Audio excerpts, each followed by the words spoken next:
Hello, sir. How are you all this evening of your time as you create time to exist? Allow us to begin this interaction this evening of your time with a further idea on the notion of abundance. We will entitle this particular, Take All of It.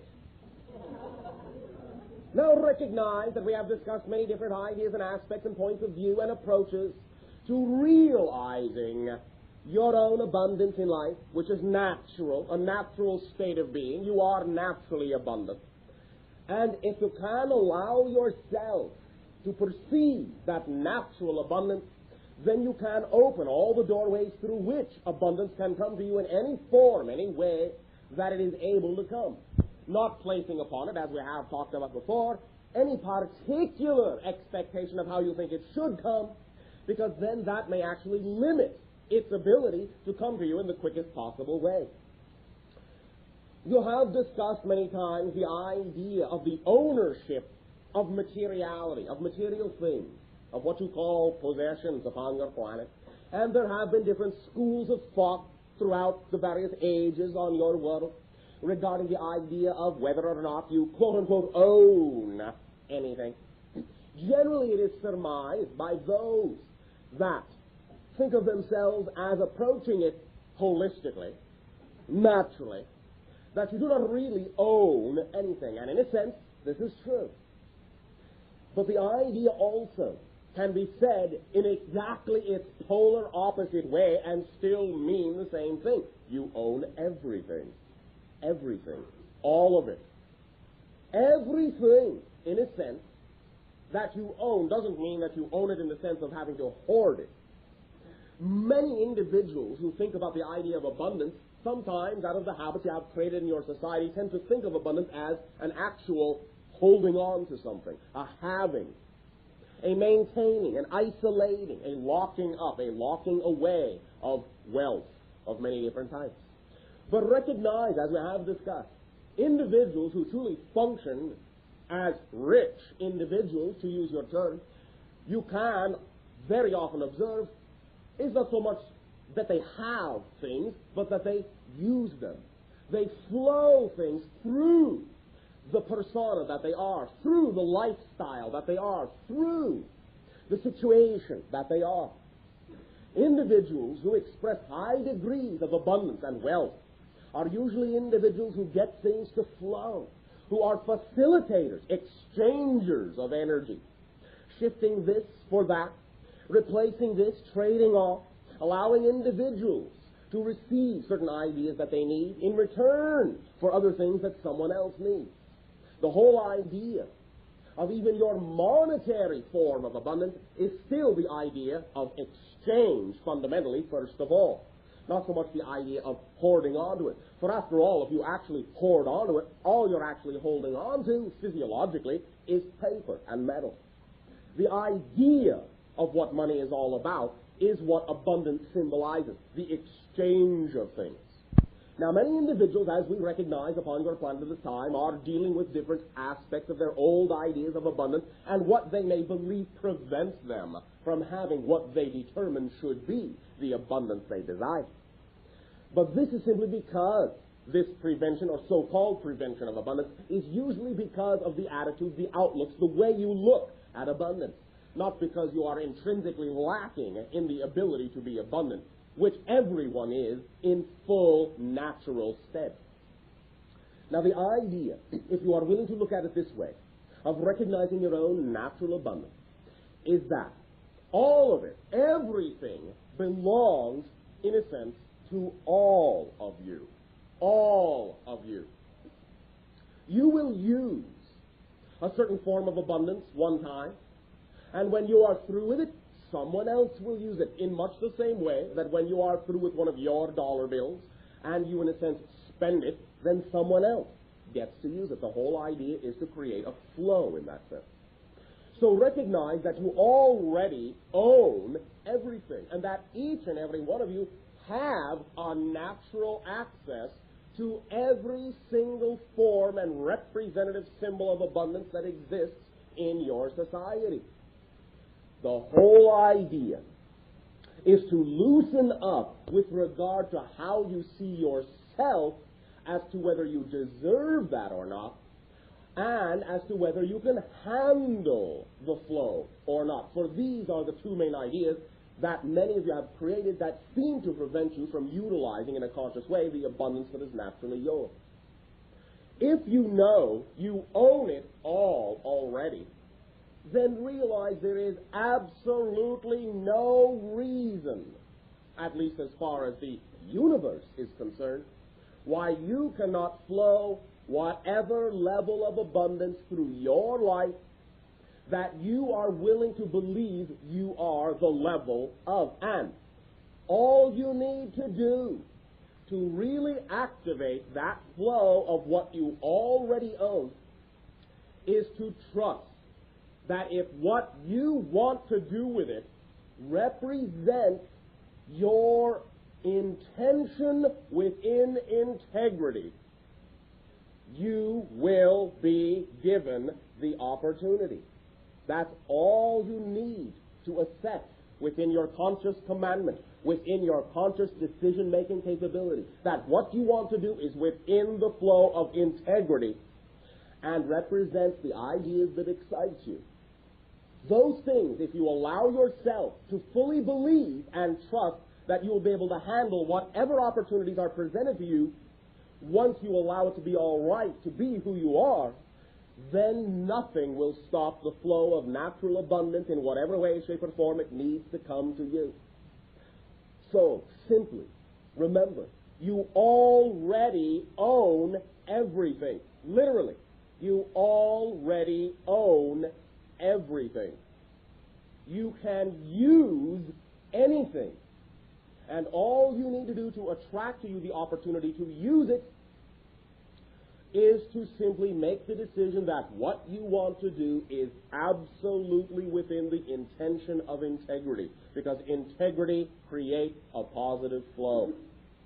And if you are doing the thing that excites you the most, it will create the activation emotional mechanism to attract into your life the opportunities so that you can act upon those opportunities and accelerate and stimulate that flow.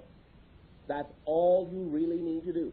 We understand that in your world now, because of what you have created yourself to be and the habits you are in for thousands of years, sometimes it seems to take time to get to the point where you will allow yourself to be aware that you are a being of integrity. Many of you don't believe that you are a being of integrity. You are taught from when you are very young that integrity in that sense is not something easy to do, easy to maintain, that it requires stamina, that it requires effort to maintain the idea of integrity.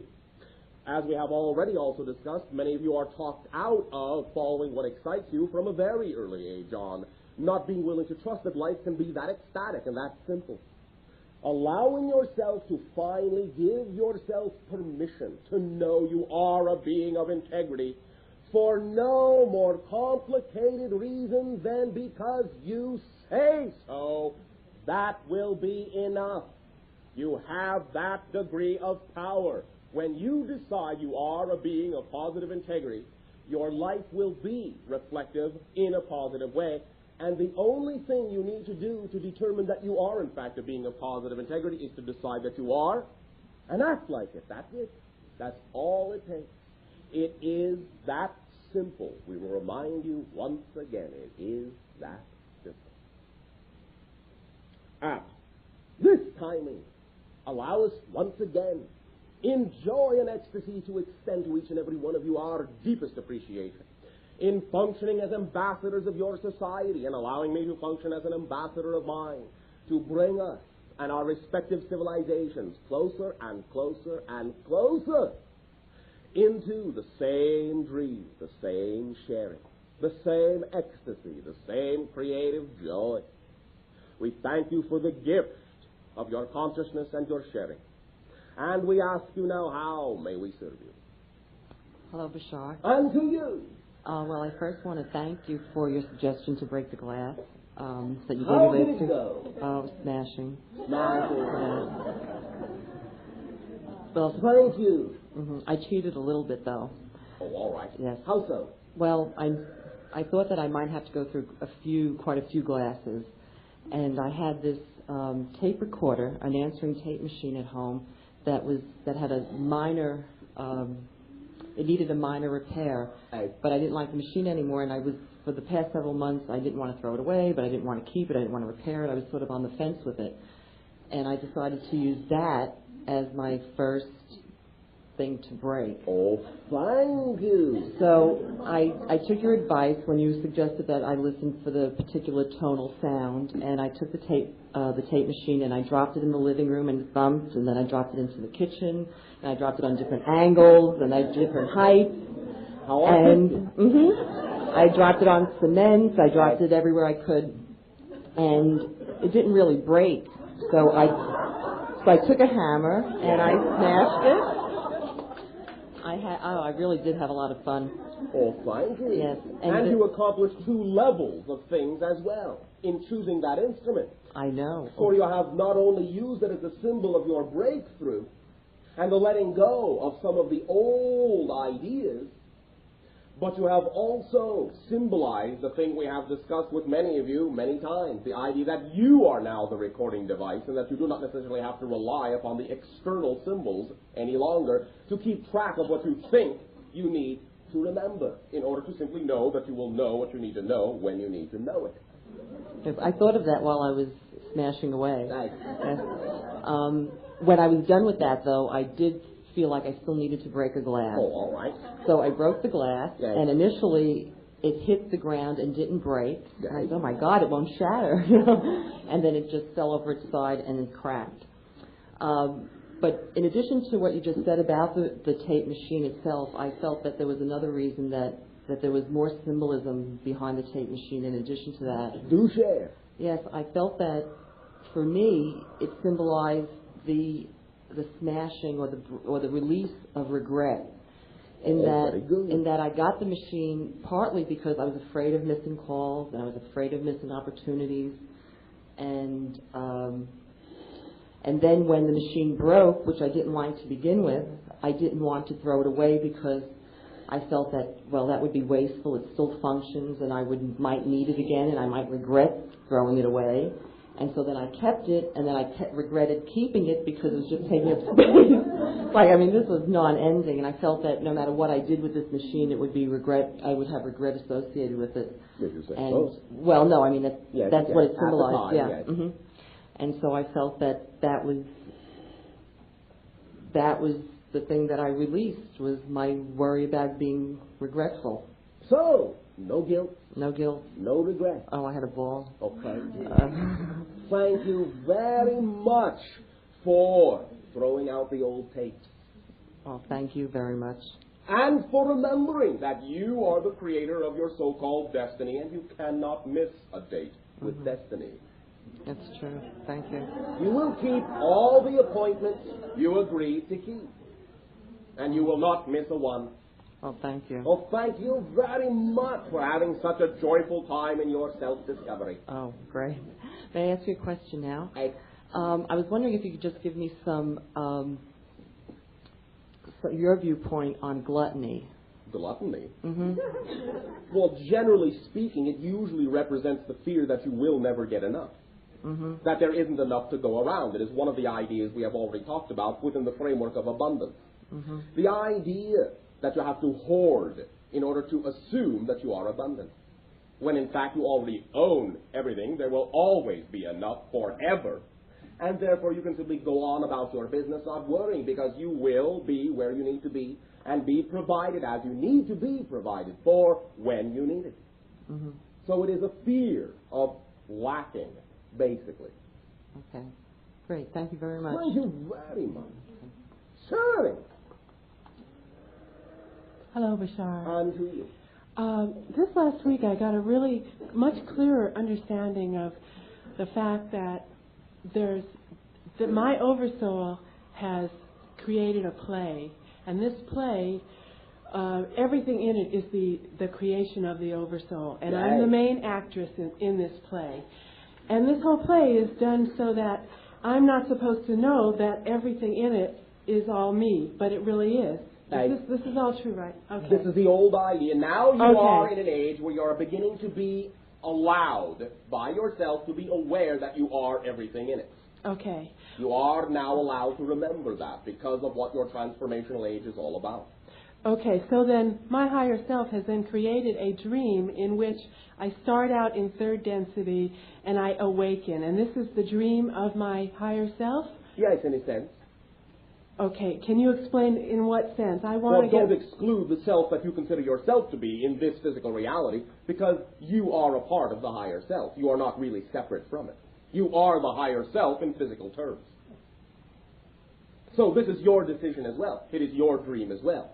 Do not simply relegate it to the so-called higher self as if the higher self in that sense is truly so much above you and separate from who you are and that you are just a puppet. No. You are the higher self and you have made the decision. It is your dream too. You follow me? Okay, and so what we are doing here is to be able to get more and more ability to unfold the dream in the way you prefer to. Okay. Consciously. The idea is to be awake while you're dreaming instead of asleep. Okay.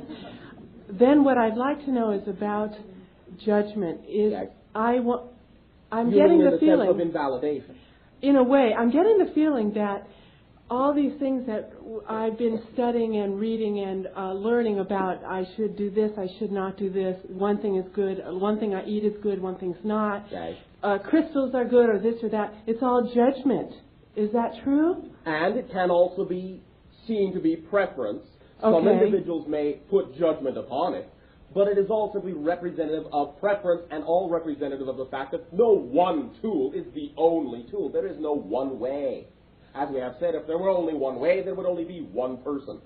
Okay. Judgment is simply the invalidation that different tools work best for different people. Okay. So that, therefore, if I decide that for me it's not good, say, to eat meat, then that's what's right for me. Yes. And there's no absolute on any of those things, right? No. Now, there may sometimes be general patterns that you all have agreed to generally. And so someone may say, well, that's the average agreement, and therefore, in all likelihood, you will probably conform to it to some degree, and so it can be rendered into a statement that says, this is generally beneficial for everyone or not. However, still, it always comes down to the individual, and you can unlock yourself, generally speaking, from the overall general agreement to a very large degree, and can simply determine what is correct for you as a specific individual. Yes. Okay. Could you give us some examples of what is generally beneficial to our society? To not necessarily assume right now that if you walk at 60 miles an hour into a wall that you will go through it. That kind of idea. Right, okay. In other words, to simply trust the instinct of whatever reality you know you believe in most strongly would be our strongest suggestion. Okay. Thank you very much. Thank you. Sherry. Hello, Bashar. Hello. I have a lot of energy. In fact, yes, you all do that.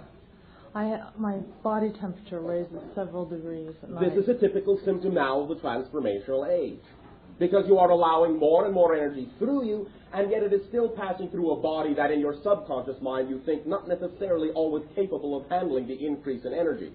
So, when you think that your body is constricted to that energy and the energy is still flowing through it, it will create the friction that you are translating in your body as fever. This is a typical symptom for many of you for now. Until your body is accelerated and acclimates and matches and harmonizes with the higher energy you are now creating, then some friction and some fever may remain, but as soon as it acclimates, you will balance out. You follow me? Mm-hmm. In speaking to several different psychics lately, they have noticed that I tend to scatter my energy. All right. And I recognize that. And I was wondering if you had some suggestions. Are you doing in your life the thing that excites you the most? Yes. What is it? Writing. Writing. All right. Does anything else excite you equally? Communication with my friends. Is that the same thing? Yeah. All right. Anything else? Oh, lots of things. Most everything. Equally as exciting as writing, as communicating. drawing. Or is that the most exciting thing? No, it's part of an overall drawing people and ideas together. All right. So that is the one idea. Yes, yes. And that is the exciting idea. And you will use whatever tools you are creatively capable of using. Is that what you're saying? Mm-hmm. All right. You will not necessarily continue to function as a scattered energy if you start changing the definitions of what you are as an energy and recognize that the whole idea, all the things you are doing can be looked at as a whole idea of pulling together, gathering, allowing communication to happen between different individuals in different ways through different methodologies, perhaps talking, perhaps writing, and so on and so forth. Give yourself an opportunity to define what the whole idea is, and that will assist you, first of all, in realizing that you do not have to think of yourself as a scattered being. For it is only your assumption from your society that you cannot necessarily do all of these things at once that have created within you the idea that your energy is scattered, and therefore that is what is going to be perceived by anyone sensitive to your energy, because you believe you're scattered. Mm-hmm. You follow me? Yes. So allow yourself, first of all, to understand whatever the one definition is that can wrap up all of the different methodologies you are creating within your life. Uh-huh. So is it the idea simply of communication, and you are exploring many different forms of communication? Yes. Does that idea allow you to feel less scattered? Yes. Why? Because it's cohesive. Oh, thank you very much. Thank you. Does that work for you? It does. Thank you very much for allowing us to reflect to you the one unified whole idea that you are. Thank you, Bashar. Surely. Greetings, Bashar. And to you. Thank you. One moment. Remember that another individual in a similar circumstance might have needed a different reflection. You can adapt what you are hearing with any particular individual in the way that works best for you. It will not be identical for all individuals by definition. Otherwise, again, you would all be the same person. Continue. Thank you. I understand that on your planet the males, for the most part, have no hair. Correct. Have you ever considered going into the business of making toupees? No. Okay. Well, you haven't got any money on your planet anyway, so you don't have anything with which to pay for it. Toupee. Fine. Thank you.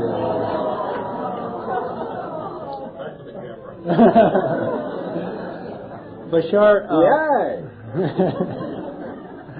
One of the things that I do in a waking state, physical waking state, is I will imagine myself moving out of my body, sometimes above it, above the rooftops. Okay. I can move around. When I re-engage with my body, I get a rush, like a rush of energy is occurring. Okay. And in this state, I don't have a visual perception. It's more of a knowingness perception where it's as though it's dark out, and I can't see anything, but I just know that I am above the tops of the roofs and so on. Sometimes, because, once again, simply of the habit of being in physical reality, it may take a little while for you to get used to the idea of how to open, now this is a metaphor, how to open your astral eyes. Okay. To really know you are seeing. Because understand, you are not seeing in the same way at all. Because you do not have eyes as you understand them in the astral state. Right. Well, that bears on a related area of this question, and that is that while I'm doing this, I also have full perception of what my body is experiencing. I can still feel my body lying or sitting, touching, tasting, whatever it might be. You can form relative degrees of disassociation from your physiological reality. Well, what I'm saying is I'm doing both at the same time. I'm aware of being out and also in. Not really in, but out, but feeling still. Yes. Is this technically astral projection? It can be, because once again, technically, your body is inside your consciousness, and therefore is always contained in any expansion of consciousness. Let's look at it this way, physiologically, as a mechanism.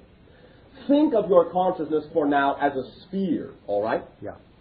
Think now, when you are physically focused, that the sphere, let us say, is simply in the shape of your body. All right? Okay. Then when you go out of body, it is not that you are actually exiting the body, it is that you are expanding the sphere so that your consciousness is now out here, further and further and further. You follow me? I do understand that concept. Your consciousness, therefore, is actually always 360 degrees around your body, which is at the center, so to speak. Or physical reality, in a sense, because it is so dense, represents, quote-unquote, the center of your consciousness. You collapse and condense inward to form highly solid reality. You expand and go outward like a bubble to go into the more ethereal realm. This is why, when you expand the bubble of your consciousness, you can travel here and there with absolutely no time involved between traveling, because your consciousness is everywhere 360 degrees, and all you're doing when you go from this point on the bubble to this point on the bubble is, in a sense, closing your eye here and opening it over here to see a different point of view. So if you perhaps use this mechanism in your imagination and continue to expand the bubble and assume that you and the consciousness always moves with the skin of the bubble, and yet at the same time can always be aware of what is contained within the bubble, then you can jockey, as you say, back and forth, or remain in the skin, or go into the physical reality, or expand the bubble as large as you wish, or as tightly as you wish. This is a direct mechanical analogy of astral projection. It is not simply just the idea of a spirit leaving the body. It is an expansion of your entire consciousness so that your focal point is now on the skin of the bubble moving outward.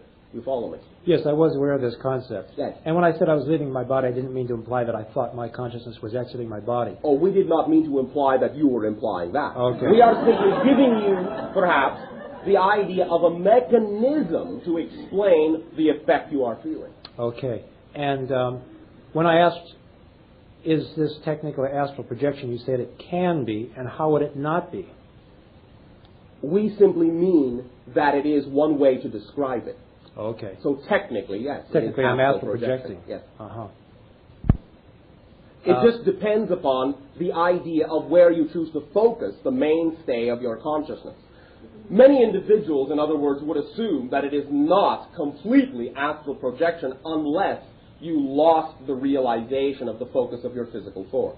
Yeah. It is still astral projection, but it may simply be that your consciousness is not focused simply in the skin of the bubble, but throughout the entire thing. Multiply focused, Yes. certainly. Well, I understand that the whole phenomenon of perception anyway is the selection of a viewpoint Yes.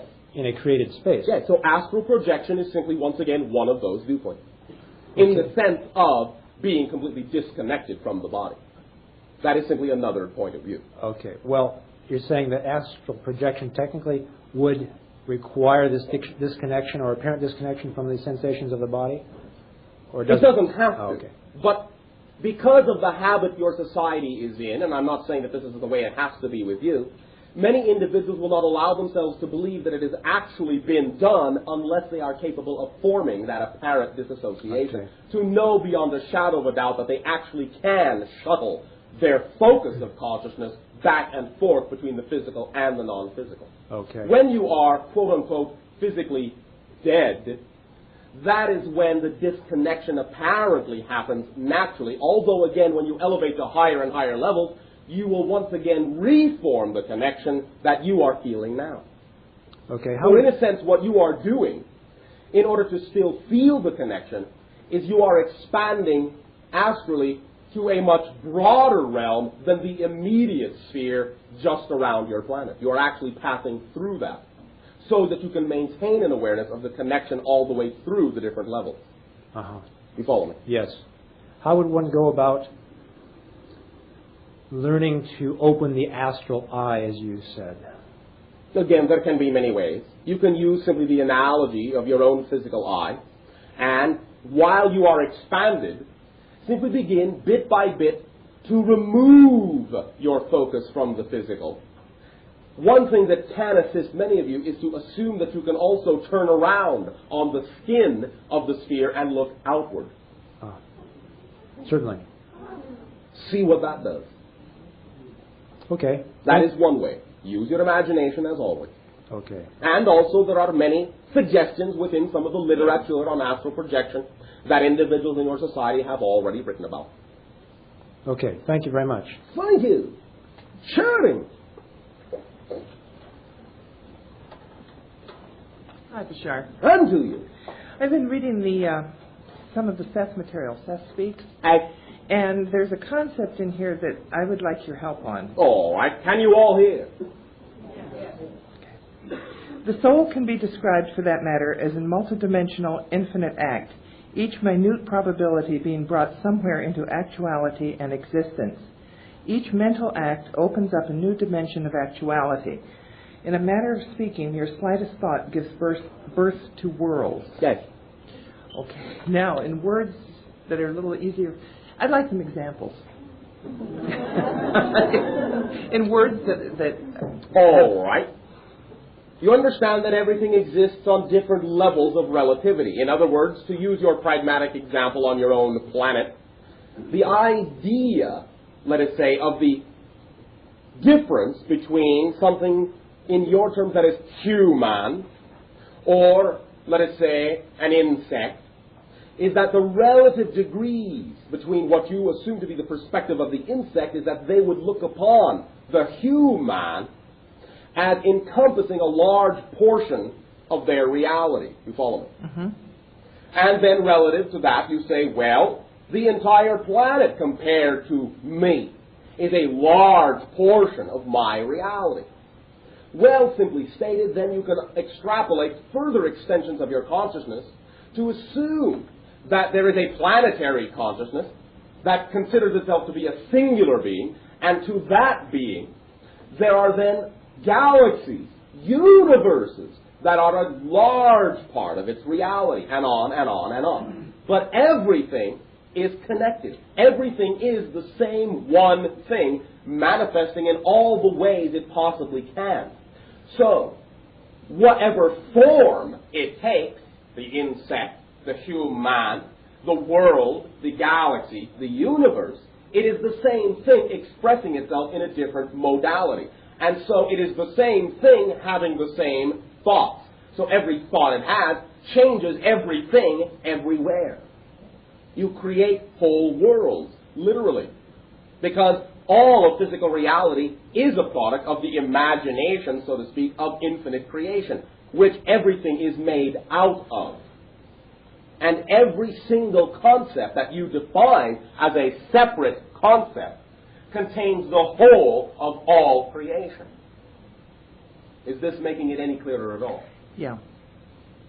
Much. In a very pragmatic sense, also, different dimensions of experience have the same degree of relativity to other dimensions that your insect may have to you. And we are not saying that we are denigrating the idea of the insect. But simply put, your thoughts literally can be the driving energy behind what some other beings in another dimension may see as a gigantic natural phenomenon. Just as what you call stars, even though they are a part of your physiological reality, are also aspects of whole other levels of consciousness activity. And you see them in your universe as stars.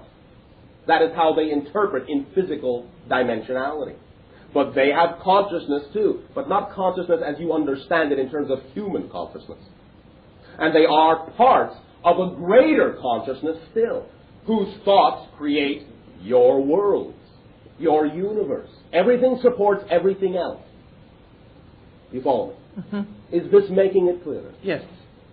Thank you very much. Okay, one other question. Right after I started reading this, I started getting a stiff neck that would go into a headache. Okay. Could you help me on the symbology of that? Generally speaking, anytime you find yourself opening up to grander and vaster levels of siphoning energy through you, many of you will react in the channeling chakra area at the base of the neck between the shoulder blades and up the bottom of the base of the skull. Because that is where you usually first receive that type of energy. It is connected to the Kundalini energy in your spine, and it indicates that you are now flowing energy in an area you are simply not used to flowing it, and the pain is the result of portions of you that are now waking up. In the same way that when you know you have cut off your blood supply for a long time and the blood flows back, you feel your arm or your leg waking up with that prickling, painful sensation until it reacclimates.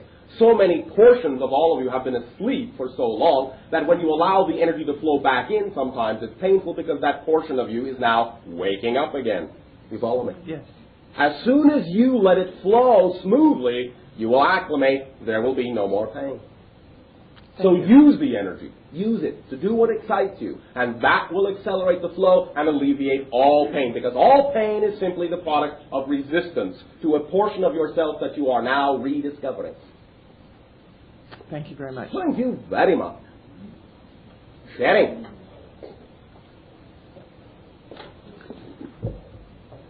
Hi, Bashar. Hi. Let's see. I have a question that's sort of twofold. All right. Two things. They're both What is related. the first fold?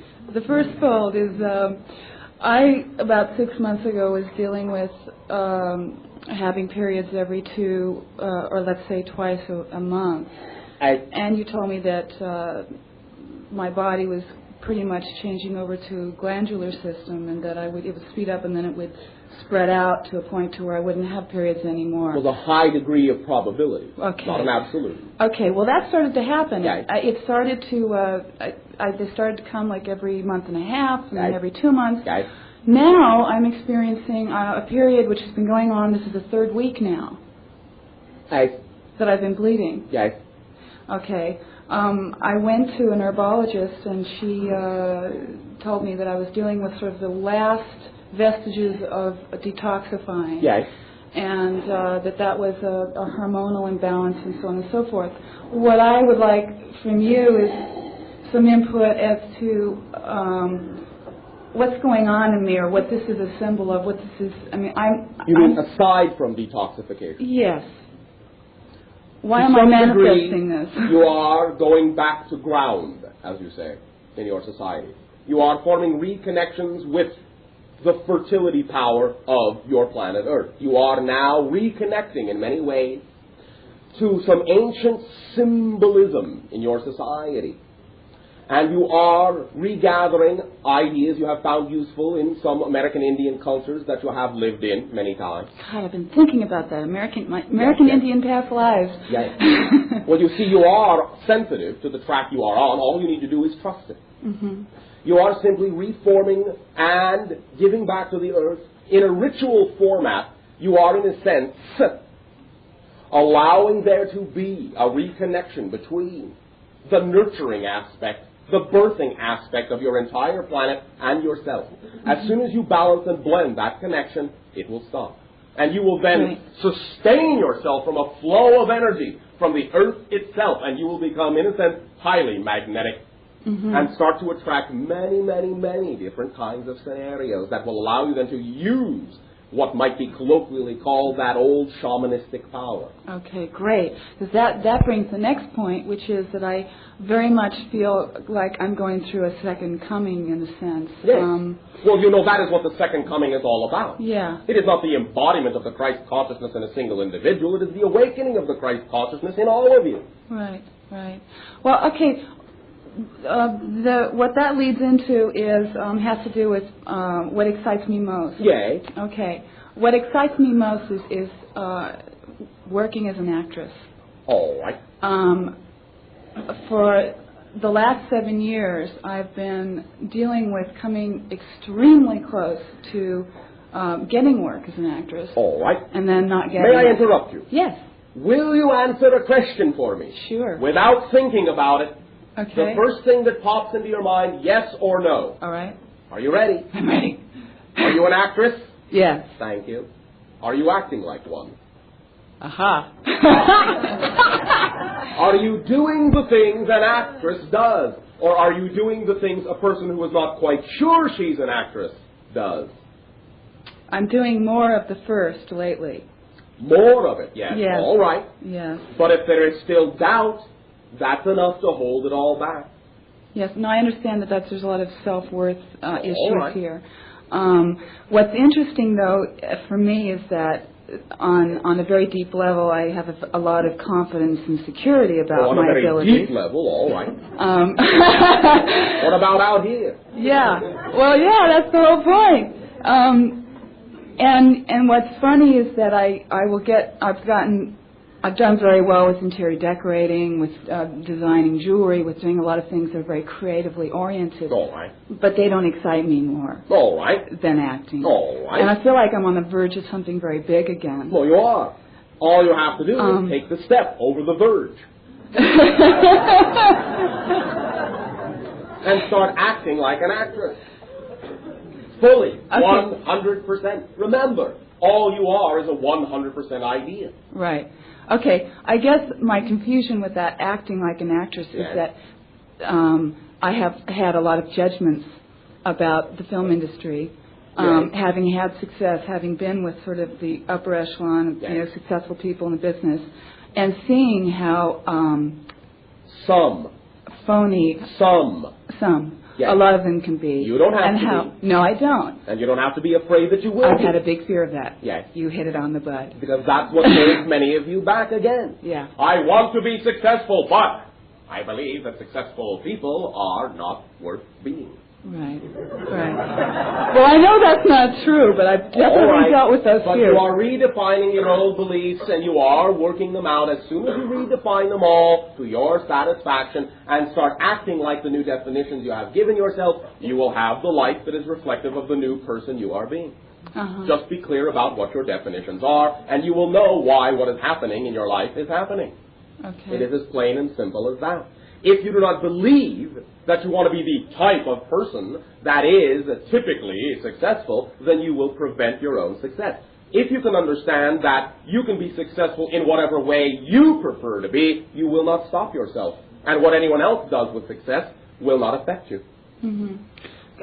What do you have to say to attracting projects into my life where I can make a lot of money and I be will working, say only this. but that the things that I just can't possibly do? That is not true. Otherwise, you wouldn't attract them. Yeah, but then why? One more. Listen carefully. When you act at any point, all of you, on anything that excites you the most, that you are capable of acting on, you will always attract yourself into the circumstances and situations to give you the capability to act on anything else that excites you that you may not be immediately capable of acting upon. Because all excitement is a thread that leads you into all greater excitement. So act upon what you are capable of acting on that excites you the most, and you will grant yourself the capability by experience to be able to act upon anything else that does excite you, that you have attracted. And once again, if you've attracted it, being able to attract it is a sign that you are, in essence, capable of acting upon it. All you have to do is start believing that you're that capable, and you will see that they will come to fruition. Only your disbelief that you're that capable keeps it at bay. Understand? So you're saying that therefore I can attract the things that I do want to do? Absolutely. Why not? Yeah, everything else is pointless. I know that intellectually it's like, okay, I know that. Do not make the separation. I know it's not separate too, but somehow I still feel like there's a knowingness. Remember. What you choose to feel is based on what you choose to believe. All feelings are reactions to beliefs. You never just have a feeling for no reason. If you feel a certain way, if you feel hesitant about something, if you feel there's a separation between your so-called intellectuality and your so-called emotionality, you are choosing to believe there is a separation, and that's what creates the scenario you get. Right. So, use the feeling to determine what you believe. If you don't prefer that definition, change the belief. The feelings will automatically change, and so will the reality. Keep it simple. Great. All right? Okay. Great. I just want to ask one other... Thank you. Okay. You have what you need. Understand, all of these separate questions are not separate questions. Okay. Start learning how to integrate what has always appeared to be fragments that you think have nothing to do with one another. They are all one idea. Great. All right? Okay. Thank you. Do not fear. Do not fear. All right. Just act. Be. Trust.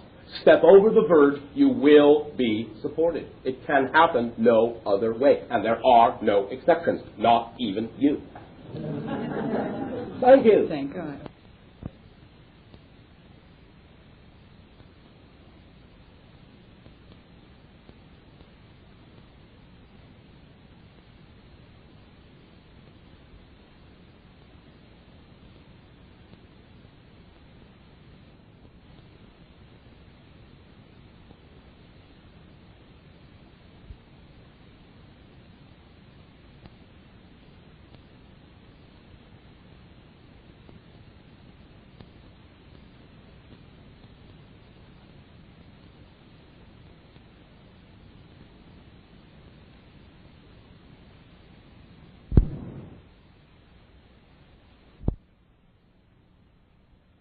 Bashar. And to you, one moment please, remember also, all of you, allow yourselves to open up, and information that you need to continue to do what you want to do will always come to you in whatever way represents the path of least resistance.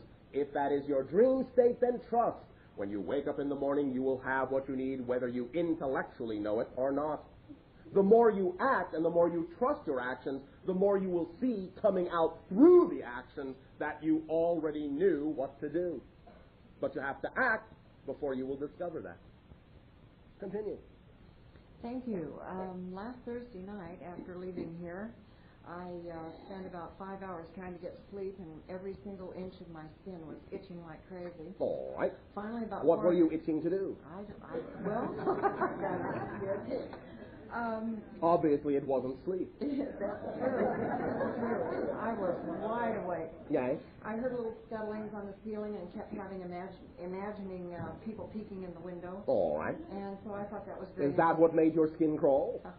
I hope it didn't have that reaction. Hope. Yeah. Why not? Well, because I don't want to react like that to what I think might be a patient. What is like that? My What skin? meaning are you giving to the phenomena? I'd rather have it be itching to do something. All right. You can also allow yourself to recognize that if you were being assisted in being accelerated, and that you were, in a sense, releasing things, it may have also been that. I'm sure that's what it was. All right. Let me tell you what happened afterwards. Go right ahead. At 4 o'clock in the morning, I finally fell asleep. At 6 o'clock, approximately, I came awake in a dream. This is the third lucid dream in a month and a half. And I thought I elected to fly. I knew I was dreaming, so I wanted to fly. And I wanted to fly, and I kept flying and flying. Finally, I thought to myself, I want to be on Bashar's spaceship. There you go. And so, almost instantly, I was amazed. I was sort of standing there on the deck of a spaceship, but all the people, they looked more like Canadians. They were humanoid, and they had long robes with all sorts of different colors of red and geometric shapes. We are not the only ones on our ships. Oh. And the welcoming committees will always be those that will allow you to adjust most easily. That's kind of the feeling I had, yeah. So I said, well, I want to talk to Bashar. And so all these other people were about 7 feet tall, and they were looking at me sort of smiling as if to say, don't get in the way. And they were very friendly, and so a very small person came out. And he didn't have what you've described as your looks, but he was very friendly, and he took me to a place of governmental, some kind of an institution where there was a long line, and he said he was going to get something for me. And so he just zapped the line away, went in, came out giggling, and then I went flying again, and as I was thinking of home, my consciousness from the time I thought of home until I went into my body and woke up never broke. Never broke. It was always the same consciousness. I woke up just laughing and screaming because I knew that I had been consciously out of my body. Very good. So one of the things that happened while I was flying, and this is my question, is that I asked to fly over Hawaii. And a voice said to me, no, you're going to fly over Easter Island. And I wondered what the significance of the Easter Island would be. For now, it is a very strong magnetic key that is pulling into place the pieces of a puzzle that have been apart for a long time. So what you are witnessing in the idea of Easter Island is the actual driving motor that is creating the triangulation between Hawaii, Shasta, and Fuji, because it is the ancient connection to Lemuria. Oh, okay. Thank you very much, Bashar. By the way, Yes. your interpretation of our energy was simply in a format that represented a more childlike state of our existence. It was very childlike and playful. I Yes. loved it. Thank you. Thank you, Bashar. Sharing. Hello, Bashar. Strawberry. How are you? Perfect. Yes. Thank you. Want to ask me any questions? What are you doing here? I'm enjoying being in your presence, as always. Are you enjoying being in your own? Of course. Are you enjoying being in the presence of all these wonderful people? Oh, that's one of the reasons I come here. I only pretend to come to see you. It's all of these people. Fair enough. Right. That's about it. Any other questions? Just came up to share with you and see if you had anything you wanted to ask me. If maybe there's some areas that you're having difficulty. How's the strawberry patch coming? It's coming along, and its timing in the real world is not quite here yet, as you can perceive, but it is moving along. The designs are occurring. Some of the designs. Yeah, I've been designing. Well, I designed this incredible crystal palace for the thing, in which this triangular device held the strawberries and always pointed to Sasani, and people came and got wonderful. It's all right to allow it to be a simple strawberry patch. Yeah, I've come back to that. It's gotten back to you. Thank I you. rotated through all of this phenomenal creation and back to a little strawberry. You may get it grown in a little pot with one. All right. Good strawberry. As you say upon your planet, first there is a mountain, then there is no mountain, then there is. Right. Thank you for coming back to basics. Yeah. Oh, it's my pleasure. Thank you. My pleasure. Any other questions you needed? I think that about wraps them all up. Okay. Thank you. Thank you. Sure. Hi, Bashar. And to you. I wanted to share with you that I went to Atlanta, Georgia last week to visit my family, and everybody in my family that I've ever met was there. And it was the first time in about 15 years that we'd all gotten together. What I wanted to ask you about was that when I left here to go back there, and the 4 days that I spent there, I felt like there was a big energy shift, like I was a very different person when I was there than when I was here before I left. You are always different. Yes, I understand that. Now, since I have come back to California again, I feel like I'm yet a different person, and I haven't quite figured out what that person is yet. In other What words, does that person want to do? Well, that's part of my problem because Part of your what? Well, Part of your what? I don't feel the level of excitement and the. One moment, please. Yes. Will you do me a favor? Yes. Thank you. You don't have to, but will you? Yes. Thank you. Repeat after me. Okay. That is a part That is a part of my joy to discover, of my joy to discover. rather than that is a part of my problem. That feels better. Thank you. Continue. Well, part of my joy to discover. Yes. For the last 4 days since Sunday when I came back here, the level of excitement that I have been used to feeling in the last year or so hasn't been there. Ah, very good. What you have changed now is a typical transformation for many of you. You will create in your life, at intervals, the idea of feeling the excitement in a certain way, but if you stop to really think about it, even though it seems as if you're feeling it within yourself, you're actually feeling it around you. And the idea of when it no longer seems to be around you is when you actually now have the opportunity to know you have met the level of that vibration, so it no longer seems to be there. You have simply acclimated to it so easily that it doesn't appear to be any different than you. And that's your cue to use it in whatever way, shape, or form you desire. And as soon as you use it, You will then accelerate to the next level, feel the excitement building again, acclimate to that, use it. Build to the next level, feel the excitement again, acclimate to that, use it. On and on and on forever. Mm-hmm. So the idea is not to feel that you have lost the feeling of excitement, but that you have simply matched it, and now you can use what previously to this point seemed to be more energy than you were used to using. Okay, you that follow sounds. me? I follow you. However, However, what? I don't know what I desire to use the energy to do. All right. Why are you doing whatever you are doing in your life at this time? Because that's what I was doing before I left. All right. Does that excite you? Yes or no? Do you know what you don't want to do if you don't know what you do want to do? No, I'm feeling like I don't know what's going on. You do not know what you do not want to do? Well, I guess... Let me put it this way. Okay. Is there something you are doing that you no longer prefer to do? Yes or no? Yes. Are you sure? No. Why do you think it is so difficult to be sure?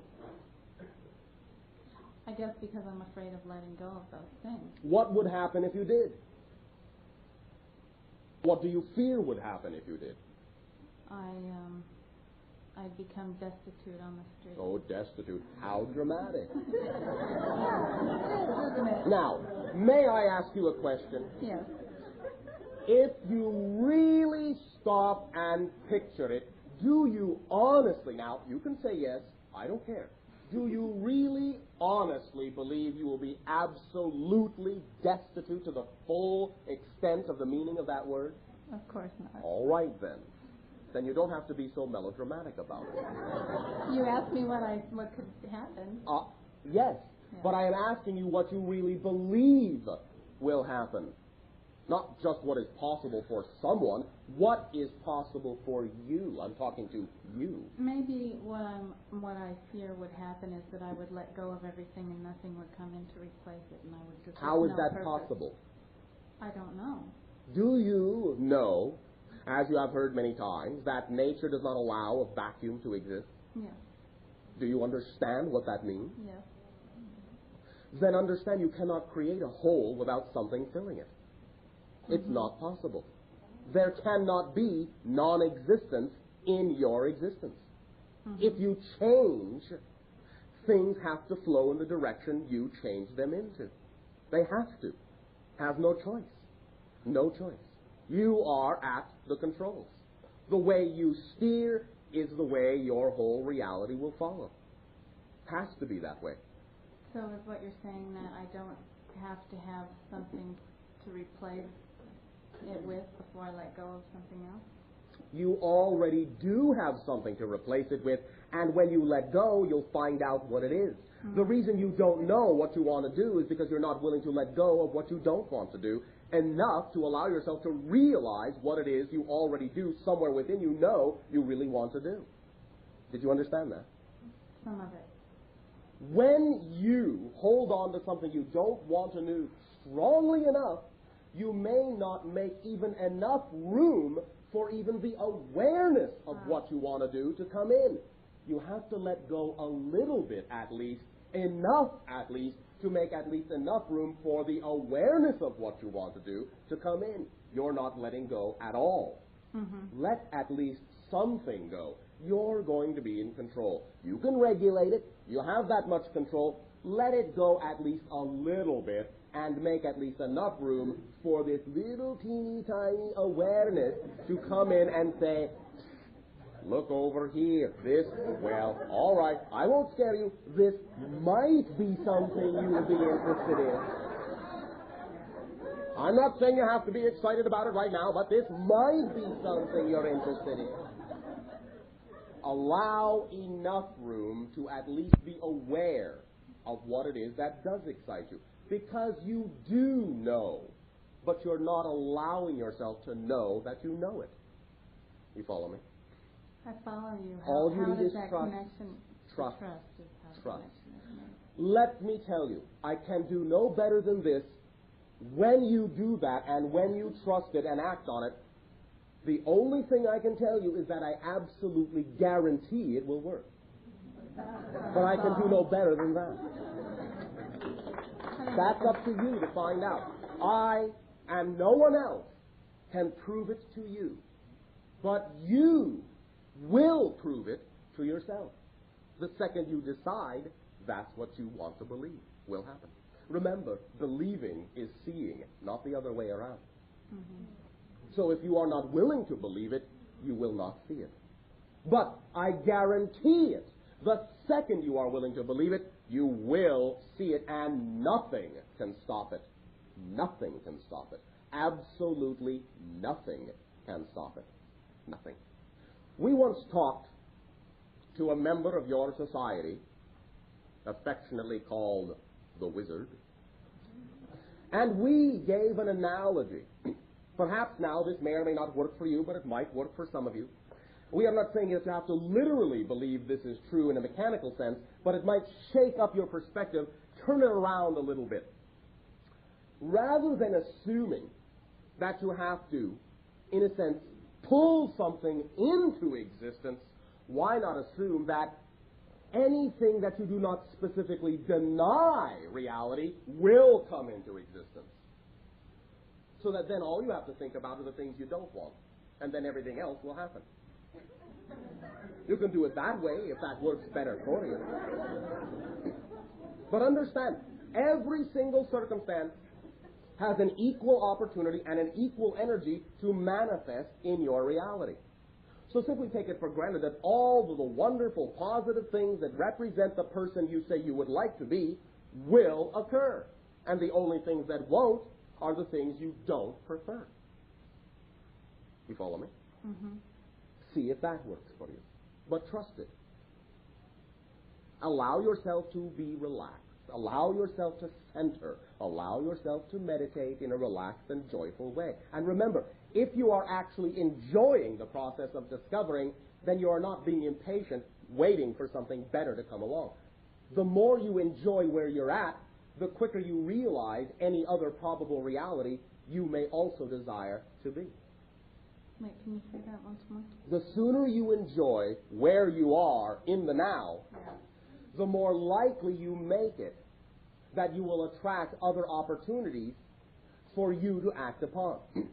The longer it takes for you to enjoy where you are, the more you keep other opportunities at bay because you have not yet finished learning what you need to learn from where you are. So relax into where you are, and that will create the space to let more things come in. Thank you very much. Thank you very much. Shirley. Hi, Bashar. Hi.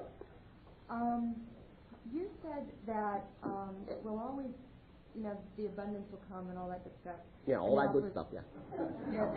Opportunities will present themselves. Opportunities present themselves, yeah. Okay. When an opportunity presents itself, you don't act on it. Yeah. Have you lost it forever? No. It will come in another form. Okay. Always. Remember, if you don't act on it then, that's a part of your lesson. You can then define why you didn't act on it then. You can always use every circumstance to the positive. Always. Always. Always. Okay. And I just have one small question about my daughter. Oh, all right. She's been having she's a real happy child and pretty well adjusted. Well adjusted? Yeah. For the crazy life that she leads. You got it. And she's been having these really... Okay, bad terminology. She's been having these dreams, these bad dreams that are disturbing to her. All right. Is there anything I can do? What are they? Well, about people taking her away. Taking her away. What is the age? 5. 5. What kind of people? She can't tell me. It'll be most of the time it's a man, and most of the time it's while she's at school, and she's playing with her friends, and all of a sudden somebody comes and tells her to go with them, and she says, I can't go, my mommy won't like it, and and the person keeps prodding her to do this. And when she wakes up, she's very agitated. She's shaking all over, and she's just real fearful. And I'm wondering what's going on, or is there anything I can do, or what? Is there May I ask you a question? Sure. Just to clear something up. Uh-huh. What kind of adjustments have you made in terms of sharing the idea of what type of society you live in? What type of sharing have you given this person?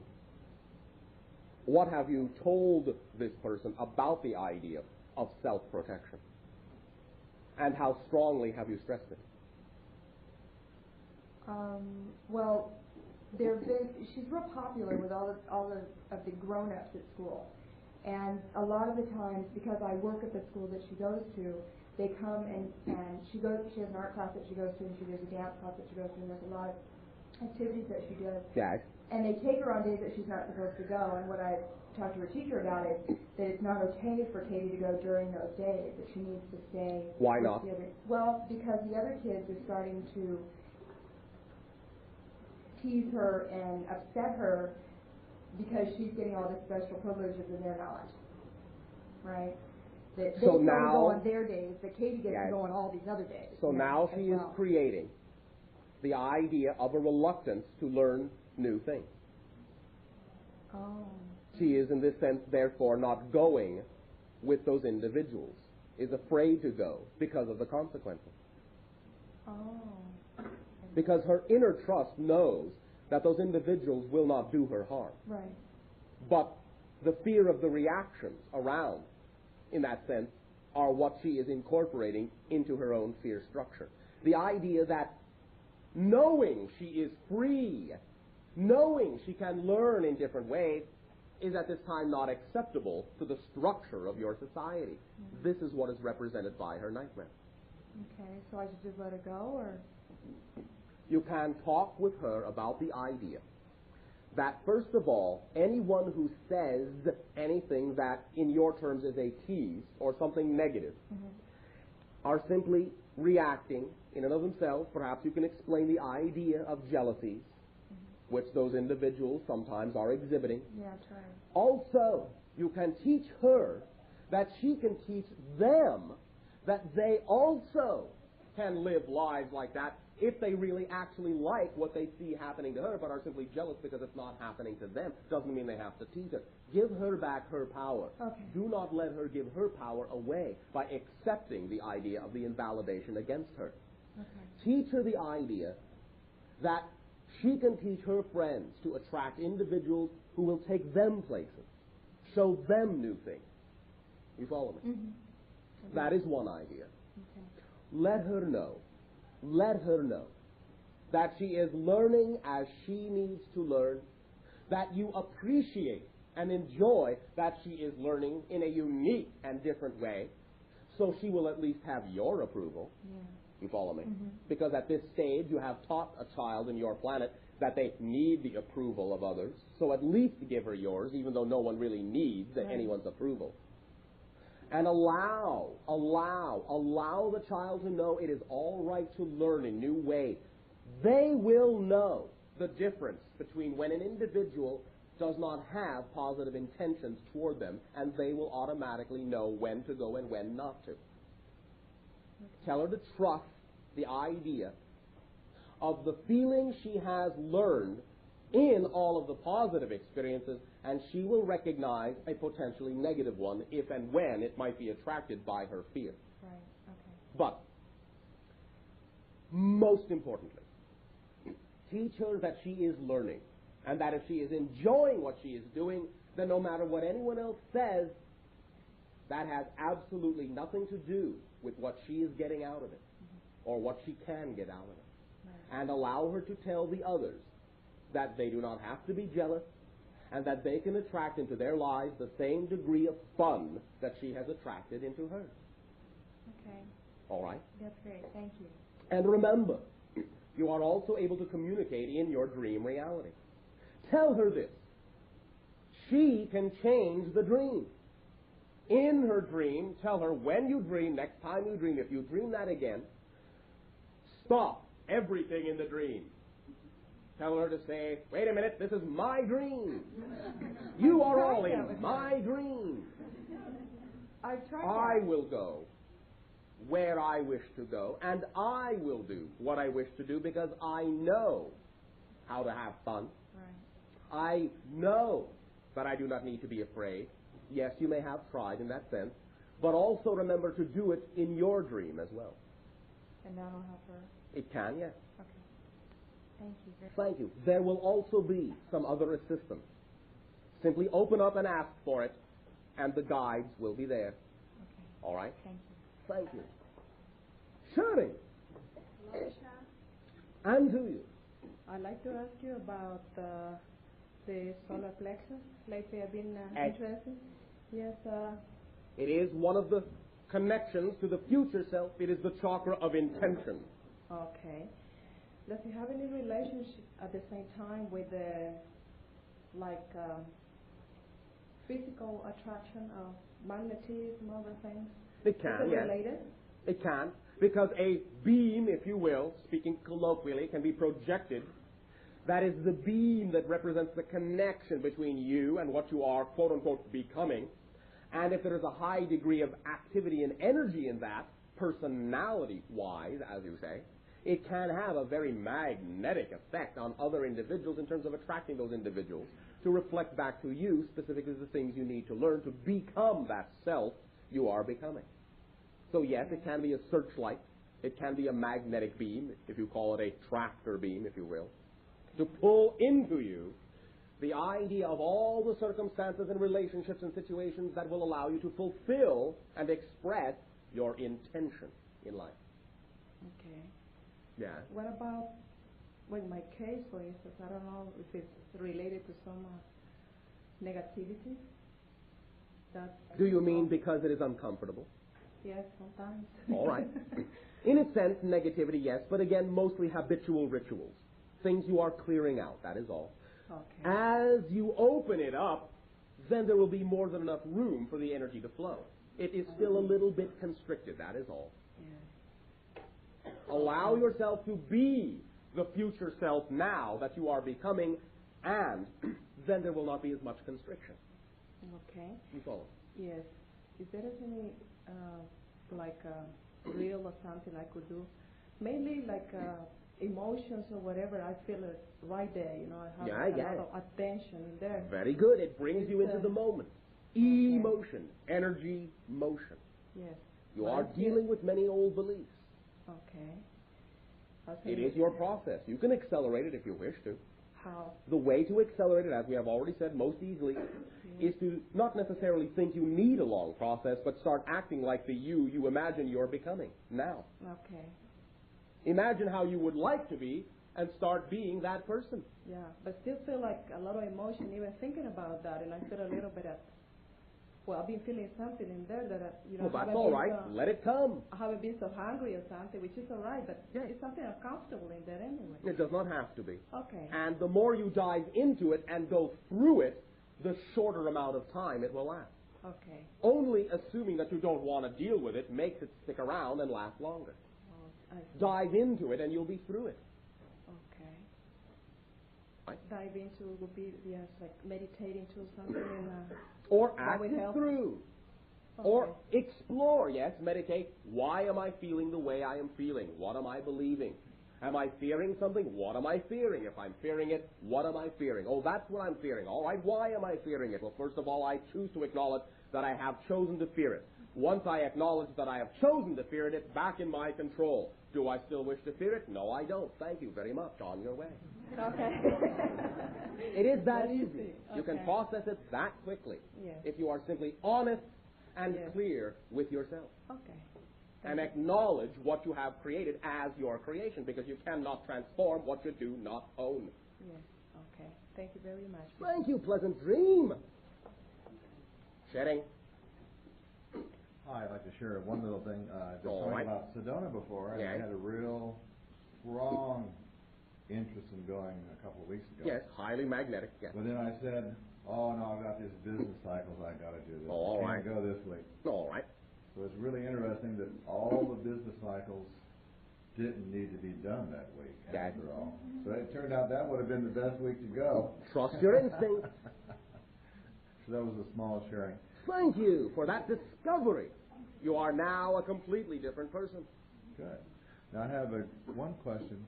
I'm a procrastinator. And there's... Wait a minute.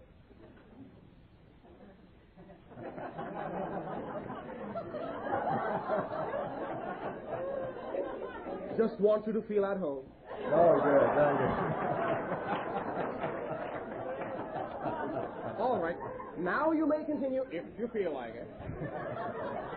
Would you like to come back tomorrow? No, I'm here. I'm all right once I get started. You know. It's getting started right. that's the hard part. Especially one more time. One more time. It's what? Getting started that's the hard part. It's getting started that's the hard part. Is this another phrase that you have chiseled into steel when in fact it's only written on paper? When in fact it's only a belief? When in fact it's only a habitual way of looking at things? When in fact it's only an assumption? It's getting started. That's the hard part. All right, maybe that has been in the past your experience. But that doesn't mean that right now it's still not at this very moment an assumption all over again. From scratch, from the beginning, it is just an assumption. Why is getting started any harder than doing it? Your society has taught you that it is, but it doesn't have to be. Not really. It seems like when something is an important fear comes in. Doesn't have to, but we recognize what you are saying, yes. It goes hand in hand with many of the insecurities, the lack of deservability that many of you have been taught to believe in about yourselves. I can't do that. But again, remember that if you can imagine it, that's your signal that you can, or you would have imagined something else. This seems to be a pattern, like you say. All right, but again, once you recognize it's a pattern, it's no longer a pattern, and that's only an excuse. But if you recognize the pattern continues, it's still a pattern. No. Apparently. No. Oh, it's not a pattern. No. Once you recognize it as a pattern, then if it continues, it's because you choose to continue it consciously. Now, if you no longer choose it, then don't continue it. But once you have recognized it was a pattern, it's no longer a pattern. A conscious choice. Yes. The only thing that makes it seem as if it has to continue as a pattern is your assumption that it must. That's it. It doesn't have to. All right. Thank you very much. Does that assist you? Yes. Thank you for waking up a little bit more. Good. And besides, you started this long ago. You're already well on your way. Remember also that starting and doing is the same thing. It's all one event.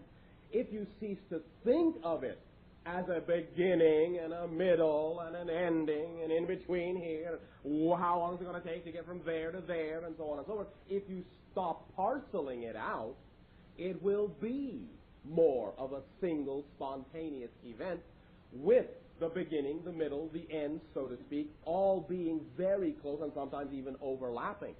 And sometimes even the ending coming first. Allow yourself more spontaneity and more trust, and there will not have to appear to be so many beginnings to things. Remember, remember, remember. The end and the means are not separate. The end is the means. The means is the end. One and the same thing. Cause and effect are the same event. One and the same act. Right now. Thank you. Sing. Good evening, Bashar. And to you. Hi. I'd like to ask a question about a relationship I'm in now. All right. But I'm not sure how to formulate it, so I think I'd like to start with the dream and see if that kind of opens itself up to You go right ahead. Okay.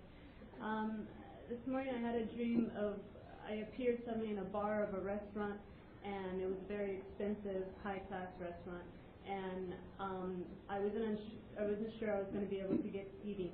And there was a woman at the bar that just took to me and came to me right away, and somehow she had some influence over this fancy restaurant, and she got me a seat. Yes. And she sat with me and talked with me, and she had some little, like a crony or somebody with her. Yes. And she asked me if I wanted to go on this little adventure, and I said okay. So we walked outside, and the woman was French, and there was something French about the whole deal. And then we walked outside into the snow, and we walked onto a peninsula that broke off and became a glacier.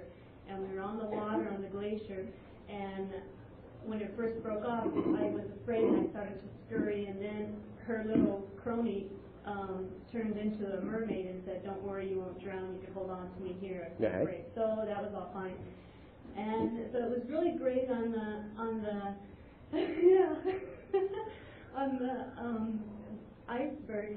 And I looked to the right, I saw on some land a few hundred feet away, but it was like a tropical island, real lush and fertile, and naked people walking around with kids. And I remember feeling, oh, I want to go there. And I remember asking this woman, and she said, not yet. And we stayed on the glacier, and we went back, and it kind of broke, and I held on to the mermaid, and we got back, and we got off. And then I went back into this fancy restaurant. So. How exciting! Yeah. First of all, the fancy restaurant, symbol of your abundance in a sense, of being supplied, symbol also that you belong there, and that you have the connections it takes. French, because that's very classy to you, and has been in many lives, and represents the level of elegance you actually desire in your life. Right. But you have what it takes, or you wouldn't have been in that restaurant knowing who you know. The crony was your interpretation of a dolphin sharing the dream with you. Yeah, that's what I thought. And your friend was simply showing you that you are en route to create your own abundant paradise. You are almost there. And you are doing it side by side with the dolphin consciousness to become the one society that will be the society of freedom on that tropical isle. You are almost there. Okay. In a dream that I had the night before, or a few nights before, I had like my first major out-of-body experience. Oh, major? Yeah, when I was younger, I always like would hang about 6 feet above my body and still feel kind of in, kind of out. Yes. And this was the first time I really had the classical out-of-body with me in the thread. Where did you go? I went out of the planet. Yeah. And it felt really great. You sound like sounds like you believe it. Yeah, and once I got into the stars, I have to try what you suggested about turning and looking upwards, because I didn't look to see what was out there. My focus was looking at the Earth. Oh, that's all right. So anyway, but I think it was like after a dream, and so I was wondering, well, when you're dreaming, aren't you out of your body anyway? Why would I? Sometimes, yes. Your focus can vary. You can be, in a sense, hovering within or around the confines of your auric field, or you can be far more expanded in that sense. Now, remember many times that the dream, what you remember as a dream when you wake up, is your physiological interpretation of an out-of-body experience, and not necessarily the literal experience in the terms of the dream. You follow me? So many times, yes, you are out of body, but the way you remember it as a dream is not necessarily a literal interpretation of the actual out-of-body experience. But your conscious mind, symbology to represent the experience that you had. Yes, many times you are out of body, but what you remember as a dream is not necessarily literally representative of the trip you took. But yes, many times dream represents out-of-body phenomena. So the out-of-body thing that I had, it felt different from a dream, because I had a dream just prior to that, which I, like, well, all in my you dreams, did, I'm really aware. All you did, as we say, is wake up in the dream and realize that you are always dreaming, and that even this reality, your physical reality, is a dream. All right. You have now created less distinction, less separation between what you have for thousands of years called physical reality and dream reality. Or, of course, many of you do not even think the dream reality is real, but it is. But now you are knowing, A, it is real, and B, physical reality is simply one form of the same reality.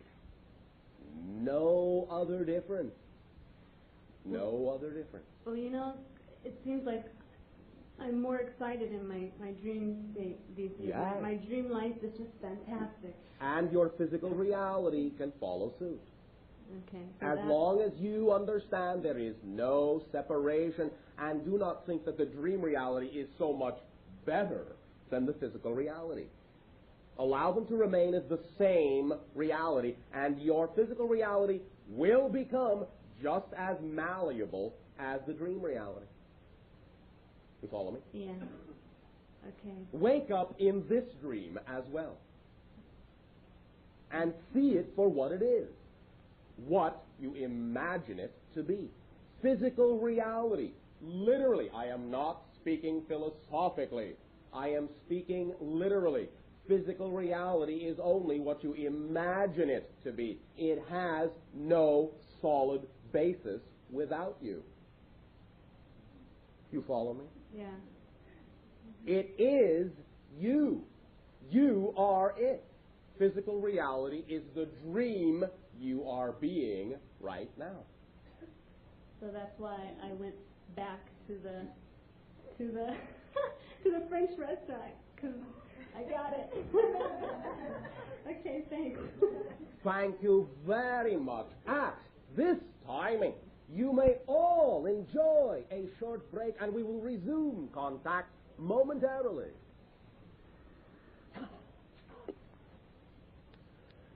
How's it going? Great. Please have I feel a short break, Daryl. Is that fair to say? Yes, short break. And when I call...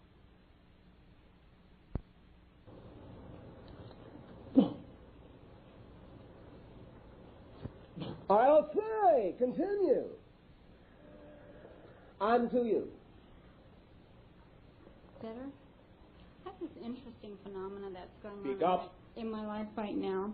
I sort of emptied my vacuum a few months ago, and it's been filling up at a pretty fast clip. Aye. But I find myself, if I'm not mentally activated or physically activated, wanting to be asleep. Aye. And I don't. Sometimes, again, this will be a typical symptom for now. For many of the connections you allow yourself to make with different aspects of your consciousness, for some of you still are more easily made while you are unconscious, while you are asleep. So you will sleep very often to make all those connections, and as soon as the connections are made, you will then have more energy, more awareness of those connections when you are awake, and you will find yourself sleeping less. I see. Thank you. Thank you. One other quick Yes. question. In this lifetime, or in my lifetime, Yes. will we be sitting down to dinner with aliens such as yourself in your natural form? Yes. Although we may not eat what you eat. But it is a high probability, as we have said, within what you call the next decade of your time, 2 decades of your time, there will be far more opportunity for blatant interaction, as you call it. And within the format of 3 decades maximum, there will be a whole series of interactions going on in your society between our respective societies. That's wonderful. Thank you.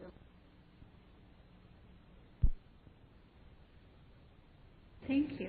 Thank you for creating a conducive atmosphere to allow us to share with you the ideas that you are. Sharing. Hello, Bashar. And to you. At one point you mentioned that this is the only planet that has religion. As you understand it, yes. That does not mean that there are not different societies that have various forms of symbolic relationship representation between themselves and infinite creation. But the idea you call religion, in the sense that you somehow do not think that the capacity for the relationship exists directly within you and place that capacity within someone that you follow. That we have rarely discovered anywhere else, and never in the form that your society exhibits it. You follow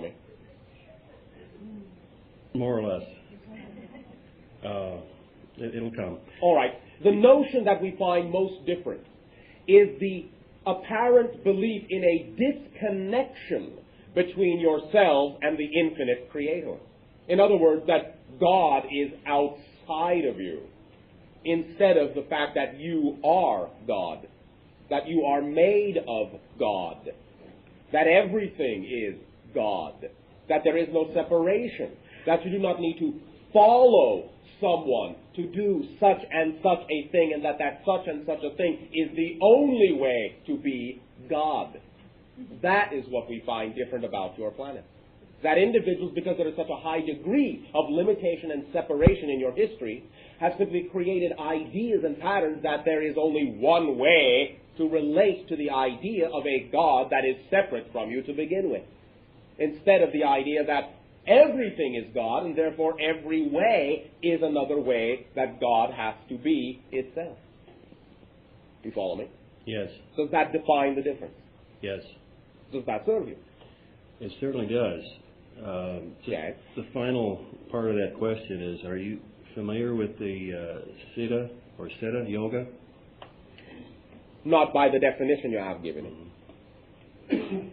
Well, it's a form of yoga, and they basically teach you to meditate and meditate on the God that dwells within, yes, or the God part of you that's yes. there. And there may be many things we do in our society that are similar to many things you do. We simply do not necessarily need the awareness of all the specific rituals that you have created around certain ideas that may be common to both of our societies. I see. So I'm wondering if there may be a faster way to reach spiritual ascendance. The fastest way is always to do the thing that excites you the most.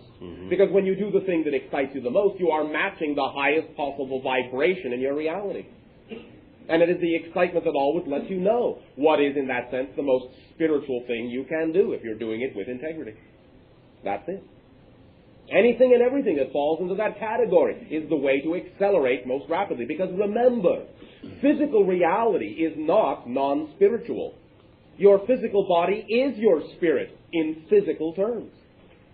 So anything you do in an integrated manner, using that high accelerated energy you call excitement, will be an act of spirituality. Follow me? Great. I've got it. Thank you. Thank you, Bashar. Enjoy. Will do. Chatting. Hello, Bashar. And to you. Let's see here. Let me just relax a second. Because I'm real excited. First of all, one thing I want to share is I think it's really interesting the way, well, gosh, there's so many things, so many ideas I've got going on in my head right now. Let me just start with one, right? Oh, please. Thank you. Well, one is, you have reflected this full possibility of, I trust my intuition on things so completely now. Thank you. That, my perspective can change at any moment, which is very nice. And it's also assisting me in the belief that I truly am living a dream. There's no doubt in my mind about that because of this, ability to switch from one, concept and idea to something completely different, And you, of course, have assisted in this greatly. So have you. And thank you. And another interesting phenomenon, I think, is that for some reason, I might have some questions in my mind on my way over here. And as soon as I walk into this room, and I'm sure it's because there is just this is like the halo of truth or some embodiment. It's a symbol, obviously, to me, because the reason you find all the answers so quickly is because you are allowing us to simply represent that vibration within yourself that once you recognize it and then create for yourself allows you to center in that place where all the answers are. Yes, thank you. And so I want to thank you for that. But, this happens as well out there in my car, there, here, within me, right? Yes. Within me. All of the out there is in here. That's right. I guess what I'm talking about is when I'm recognizing this physical plane, which that's another new thing that's happening. And I saw myself getting into these conversations with people that, I'm really going through this transition of not looking at the material anymore. I mean, I believe in the unseen. That's where I'm living now. And I guess that's what I'm saying. So I am kind of flipping back and forth now from this what's out there and what's in here and ideas. It's like the thing I've been working on. I've got two careers that are happening. One that I can say, I co-created as a vehicle for my full expression. The thing I'm doing right now was something I, believed would be a good thing, but now I know where I'm going and what I want to do. Yes. Now remember, at the time, it was the perfect thing. Absolutely. All right. Absolutely. No invalidation of anything you have ever done because it has brought you to where you are. Thank you. Yeah. All right. The point, the thing that's happening. What are you doing? I'm not looking at you. Okay. Bashar. Keep it simple. Keep it simple. Just state it. I want to just be doing one thing. That's how simple I want to make it. What is it? I want to be the king of my surfwear company, yet I'm still in this other thing, and I've got the whole deal is sitting there, and it's like it's been exhausting me now because I have to.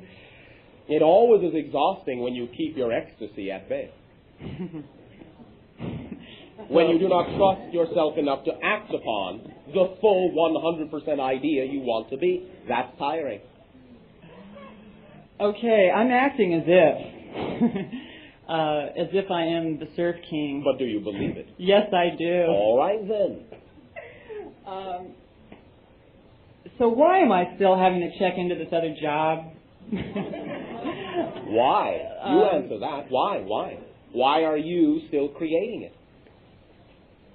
Why are you still attached to it if it's not what you want to do? Well, it's something. I love doing this, and do not make an excuse. I know you're going to get me right on the center of this thing, and that's why I'm here. You have already stated the center very clearly. You have an idea of what it is that would excite you the most. And I want it popped into manifestation. I mean, it's all there. Everything's there except... No, not there. Here. Here, within me. Yes. It's all in here. Yes. Remember, if you are willing to act upon anything that excites you that you are capable of acting on, it's connected to the other thing you may think you can't act upon right now. So you may not be willing to do something that is not the thing you have described, but still is more exciting than the other thing you're still doing. Thinking that more exciting thing, just because it's not the thing you want to do, and because it's not the thing you're still doing, has no connection to anything, you may not then act upon it. But anything that comes to you that is the most exciting thing at any given moment that you could be doing, that you can act upon, is the thing to do. Because it is connected to the other thing that excites you that you may not be able to do yet. Okay. And that means you need to do this interim thing, and it is not really an interim thing, that it actually is a part of what you want to do, even though it doesn't look like it. Okay, you want to hear the thing now? Go ahead. That's the exhausting thing for me, is that I see these things coming at me. I mean, I'm attracting it, and as they come to me, I, with full excitement, go into it, and I'm attracting more and more, and the momentum is building, and I'm going, come on, just pop the full picture. But I know that this is part of the unfoldment. Well, you know what? Because I have this belief that once the picture is there, then I can relax. Oh, very good. Why can't you relax now? Well, I am worried. I do. Do you know that if you relax now, you will let it come? Okay, thank you. Relax now and let it come. Again, remember, You are only impatient when you think you need patience. You don't need patience if you are doing, at any given moment, the thing you are most excited about and capable of doing in that moment.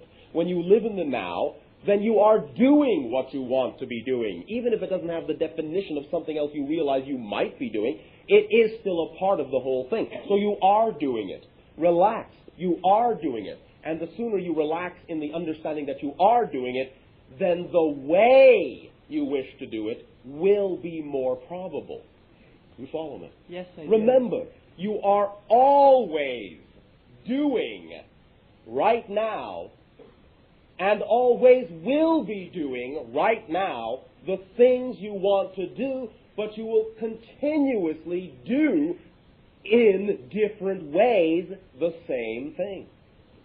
So you are still doing the same thing right now, in a different way. Not in a way your intellect has created the structure to expect, but that can occur only when you allow the structure it is in now to be validly a part of the whole idea, and not assume that what you're doing has nothing to do with it.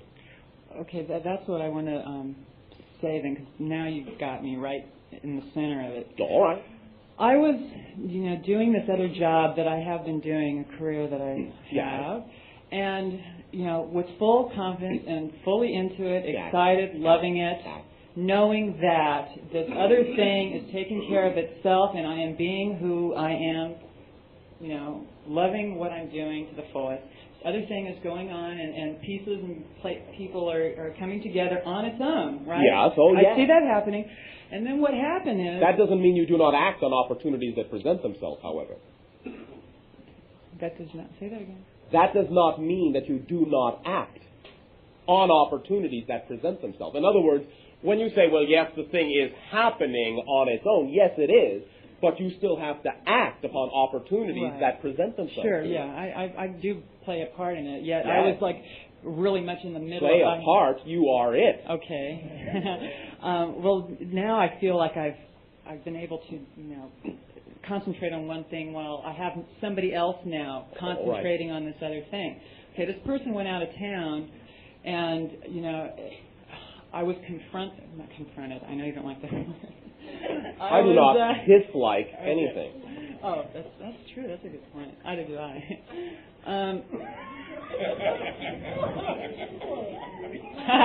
Let us render it down to this, if we may. May we? Yes. Remember simply once again, and keep it this simple if you will. You are a 100% energy.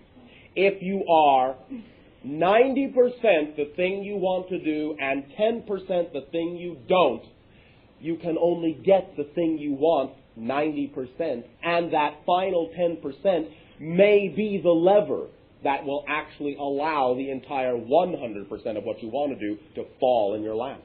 But as long as you keep your hooks in that 10% out of fear, just to be safe, just because you're not quite sure you can take that step into the 100% direction of what you want to do, that 10%, that 1%, even if 99% is on one side, 1% because of the way your belief systems can be structured can be all that is necessary. That one little shadow of a doubt can be all that is necessary to stop the whole thing from being a complete picture. I'm not going to say any more because that's exactly... You already said that this evening. Yes. But now that you've said it, that's exactly what I needed to hear. Let it hit home. Thank you. All it takes is trust. I again promise you, guarantee you, it works. Never doesn't work. You will see. Thank you. Getting. Hello, Bashar. On to you.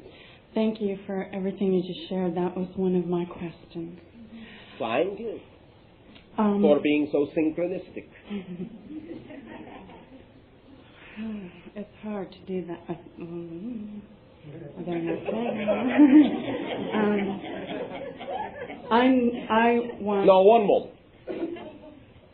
Do not refrain from saying anything you wish to say, any of you, just because you think, I'll pop you. The only reason I reflect these ideas back to you is to simply give you an opportunity to listen to yourself, because many times the only thing standing in your way of anything you want to do is the way you think of yourself, and very often it comes out in what you say. And what you say is only a belief. The way you say it is one way it can be said and doesn't have to be the way you believe it is. Again, remember, you do not have an opinion or a point of view of a reality that has existence without you.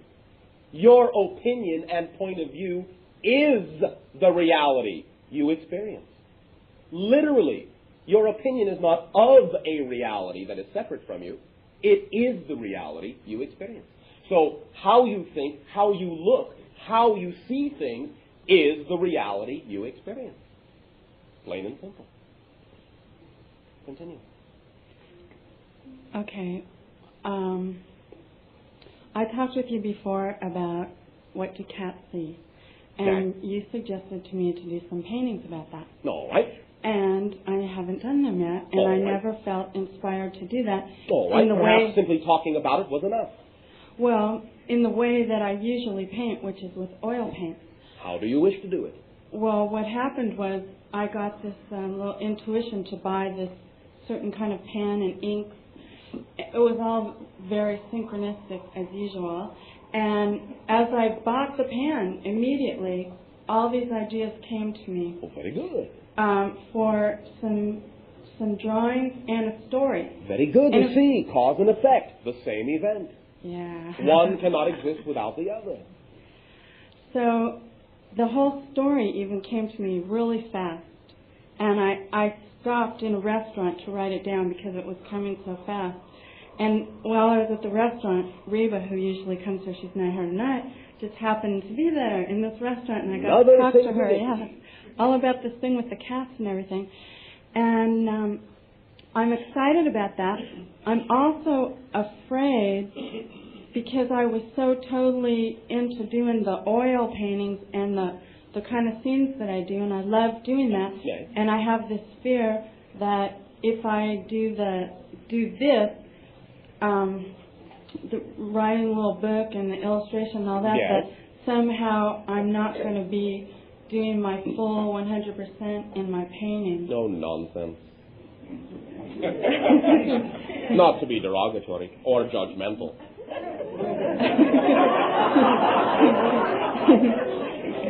Why would you choose to believe that? Why would you choose to believe that if it's not what you prefer to believe? I don't know. Then don't. Okay, everything else has worked out, so I'm just going to just keep on There going, you go. trusting all these things. There you go. And why will you do that? And why will you assume that everything will work out? And why will you assume that everything does work out? And why will you believe that everything always works out? Why will you believe that? Because every time I do it, it does. But why? Because you choose to. Mm. Because you say so. You follow me? Mm-hmm. Do you understand the power you have? Right. It's whenever I know that it's going to work out, that I know Yes. I'm going to do this or I'm going to do that. It And says. when is it that you know it's going to work out? Whenever you want to know it. Whenever you choose to know it. So, how often will it be that you will always choose to know it will always work out? How often? Always. Why not? Why not? Nothing is too good to be true. Nothing. That sounds much more fun than the way that I've done it up until now. Well, if you like it, then live it. Remember that. If you like it, live it. It's as simple as that. Guaranteed. 100%. Right in the middle of getting this idea for this story and all this cat stuff that's going on, my cat got sick. Yay. And she's at the vet right now. All right. She has to spend the night, which I don't like her being away. I feel uncomfortable. And what I want to know is how can I assist her to get better? By being the cat and taking responsibility. Act like the cat. Act like the energy. That now, in a sense, she, the cat, in that sense, is reflecting to you simply the last shreds of doubt. Mm. Be the cat. Be spontaneous. Be in the moment. See as the cat. Trust it, trust it, trust it. That's the cat wonderful. has done its job in reflecting to you the energy that you can mimic. Now it is going through the transformation you are going through, but it is taking upon itself the negative aspects you might have felt for yourself so that you won't have to, so it won't slow you down from writing the story. The cat will do that for you. All animals will do that for you. The cat will say, go ahead, write. I'll hold on to this transformational negativity for you.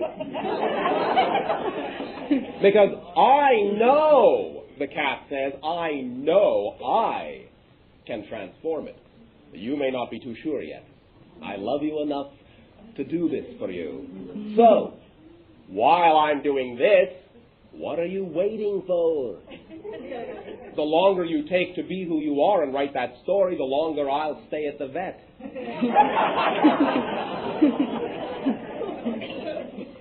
Understand? Yeah. Thank you very much. Thank you very much.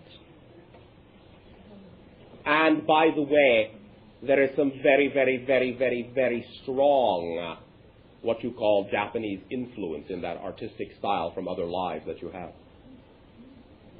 Sharing. Yes, Bashar. Yes. I just would like you to know that I enjoyed my 6 weeks in Europe, and it's nice to be back here. And I just wanted to share with you the wonderful feeling I get. I just, I come here this evening and Can you share one thing you have discovered about yourself in your journey? That I enjoyed everything. I mean, I am capable. Oh my! No, it's like I'm capable of taking anything and making it joy. Well. It's like there were no negative experiences really. Now it sounds like I'm home.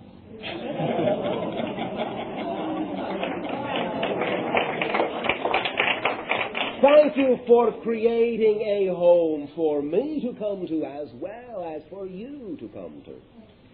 Oh, you're very welcome. Well, thank you. Thank you. By the way, next week of your time will be entitled Revelation, and Anima will join us. Wonderful.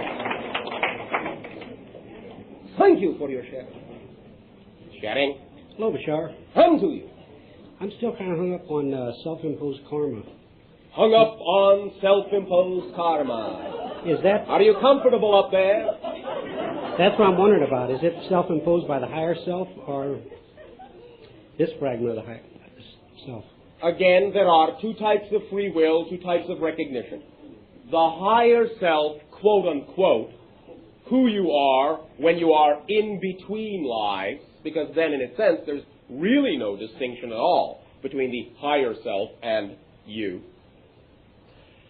uses the general theme to represent the continuation of the momentum and the balance that is necessary to continue what you call the karma, which is only a representation of momentum. The physical you become utterly has the freedom to determine how you will play that general theme out. Positively, negatively, quickly, slowly, alone, with friends. You follow me? I follow you. So, the general themes you are exploring in your life generally will remain throughout the life, and that has been, in a sense, determined by the higher self, you. But the way you go about it is utterly determined by the you are now, here, this physical consciousness. I see. But it seems to me like it's different when you get to the point of the group consciousness karma. This isn't something you get over by yourself. But you are all doing it together, and you can still do your part at whatever rate you wish, because as an individual, you can accelerate, quote-unquote, ahead of someone else, or stay behind someone else, and you still cut the average rate at which the entire group changes. Okay, but you don't have to, in that sense, hold yourself back just because someone else might be choosing a particular rate. Yes, there is an overall average rate, but within that there's an awful lot of leeway as to how quickly or slowly you can go as an individual, because it will all average out. Okay, one concept I've been dwelling on is the possibility that the group, every being in the group consciousness karma that has been involved in the destruction of a civilization or a planet. Yes. I'm wondering if this goes back as far as even the Orion Confederation, that they've... Oh, yes, absolutely. Any one of these here, any being that was involved in this has ever transcended to fourth density, left third density, or are they still locked up in third density? Not all, no. Some has, without going through the group karma. Yes. Again, it will depend upon the reason for why that individual has created what they have created, and what they have done has still added to the overall ability of your entire consciousness to go where it wishes to go. Okay. I had heard on one of the tapes that someone had asked you on the raw material, someone had said no one had ever left this density since Jesus' time. That is simply an analogy to the idea that you have become extremely highly focused since that time. And you have elevated to slightly different levels and have basically all decided to remain and return because the transformation is so attractive and exciting. It is not so much that no one has been able to leave, it is that no one has wanted to. Because, well, as you say, you are where it's at. I see. Your planet is going through such a strong transformation that not only do the individuals on your world not necessarily want to leave because they want to be a part of it on some level, physically or non-physically, but you have attracted the attention of thousands of other civilizations and dimensions of consciousness to watch what's going on. I see. So that is simply the idea that you are contained within a particular type of focus that you have all desired to add to the momentum of the group karma of the transformation. Okay, I gather right now there's one theme, the way out is the way through. We're on the process now of going through. Yay. But we were going to build up to a point of war and decide not to have a war this time. There may be some small skirmishes, but you have already decided not to annihilate yourselves. Okay. That is long since passed as a decision, even though many of you may not even realize it consciously. But the decision has already been made. I know you said not the planet, but that also means a civilization. It also means that. Okay, thank you. Thank you very much. Sure. Hello, Bashar. And to you. In the last few days, I've had two sightings that were very different from each other. Both were light, but the visual and the energy was very different in each case. All right, define. Well, the first was extremely ecstatic. I was with two other friends, and we requested a sighting, and we waited, and there it was.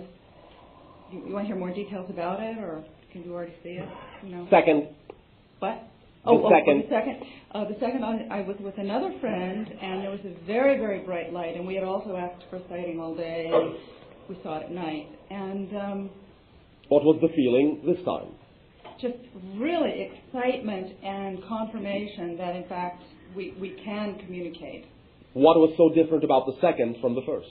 Well, the first was very lengthy, and it looked very different. The first one was many lights, and also movement of those lights, right, and almost a web-like or a membrane kind of effect of the stars. It was like the stars were woven into this.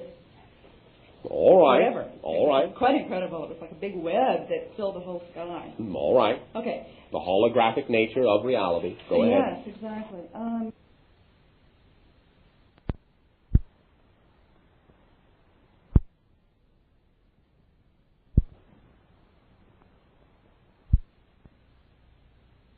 Exactly.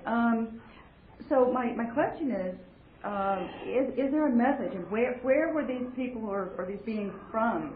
I mean, no labels for now, except the association. All civilizations, all levels of consciousness that are now focused upon your planet are all represented in every interaction going on. The majority of what you are experiencing are energy interactions, literal projections of consciousness within your electromagnetic field that you are allowed to perceive, that you have elevated yourself to the level to be able to perceive. When we say allowed, that means you have allowed yourself to perceive the interaction, the intersection of consciousness now in your reality. Much of what you perceive as these lights are that, the intersection of consciousness without the idea of physical materiality as you understand it. That's what they told me. Yes. They said we do not fit your laws of physicality. No. Do not try to define us. Yes, thank you. Yeah. Okay. So, allow yourself to recognize simply that you are a part of the web, that you are connected to it in that way. Use the energy in whatever way, shape, or form represents what excites you on the planet, and you will be drawing the web closer together. Well, I feel that I am a connector for human beings and this energy. Yes. I mean, to That is what I just said. Yes. Use the energy in whatever way represents what excites you the most, and you will be tightening the web with regard to your planet. Okay. Thank you very much. Does that serve you? Oh, yes. Oh, thank you very much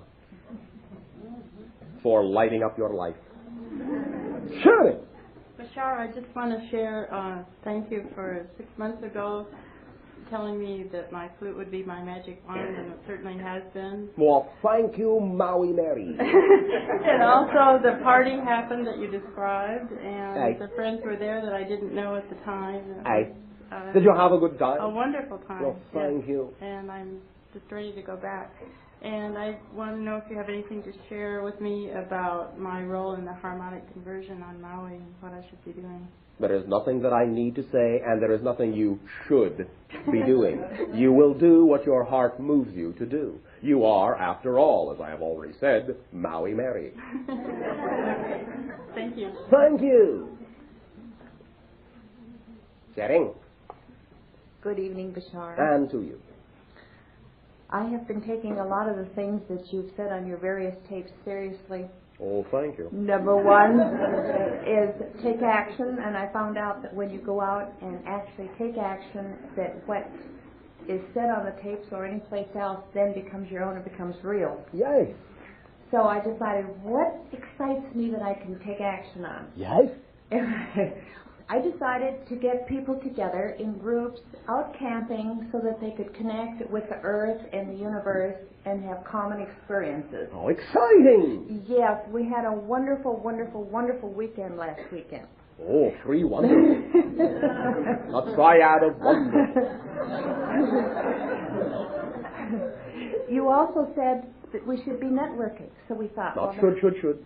Okay, we wanted to. Yes. That we could start Could. breaking down the barriers between how people saw themselves. Yes. So we set up a program whereby some Indian teachers would teach us how they relate to the earth and the animals and all that's in physicality. Right. We had a wonderful astrologer that helped us see that all the heavenly bodies are alive and what their connection is to us. Right. And then we had a John channeling. Right. And during this whole weekend, on the top of this mountain, which was at 7,600 feet with these great big huge cedar trees and blue sky and fresh air, everybody started helping everybody else in every imaginable way. It was absolutely beautiful. I don't think I've ever seen so much love expressed back and forth. And people were on many different paths, which is what we had in mind, and they shared their paths with each other, and they learned that all paths go to the same place. And there was so much love and sharing. It was absolutely great. My, your planet is becoming so much like mine, I just might hop over a little sooner than I thought.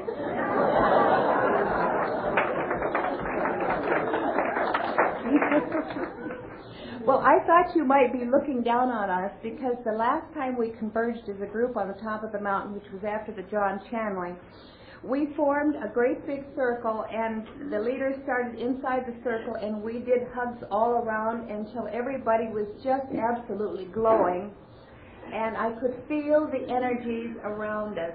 Oh, yes. I could feel the it was like sixth density, not spaceships, but energies, and it was like they were jumping up and down and laughing and hugging each other while we were... Hey, it brings us great joy to see you in such great joy.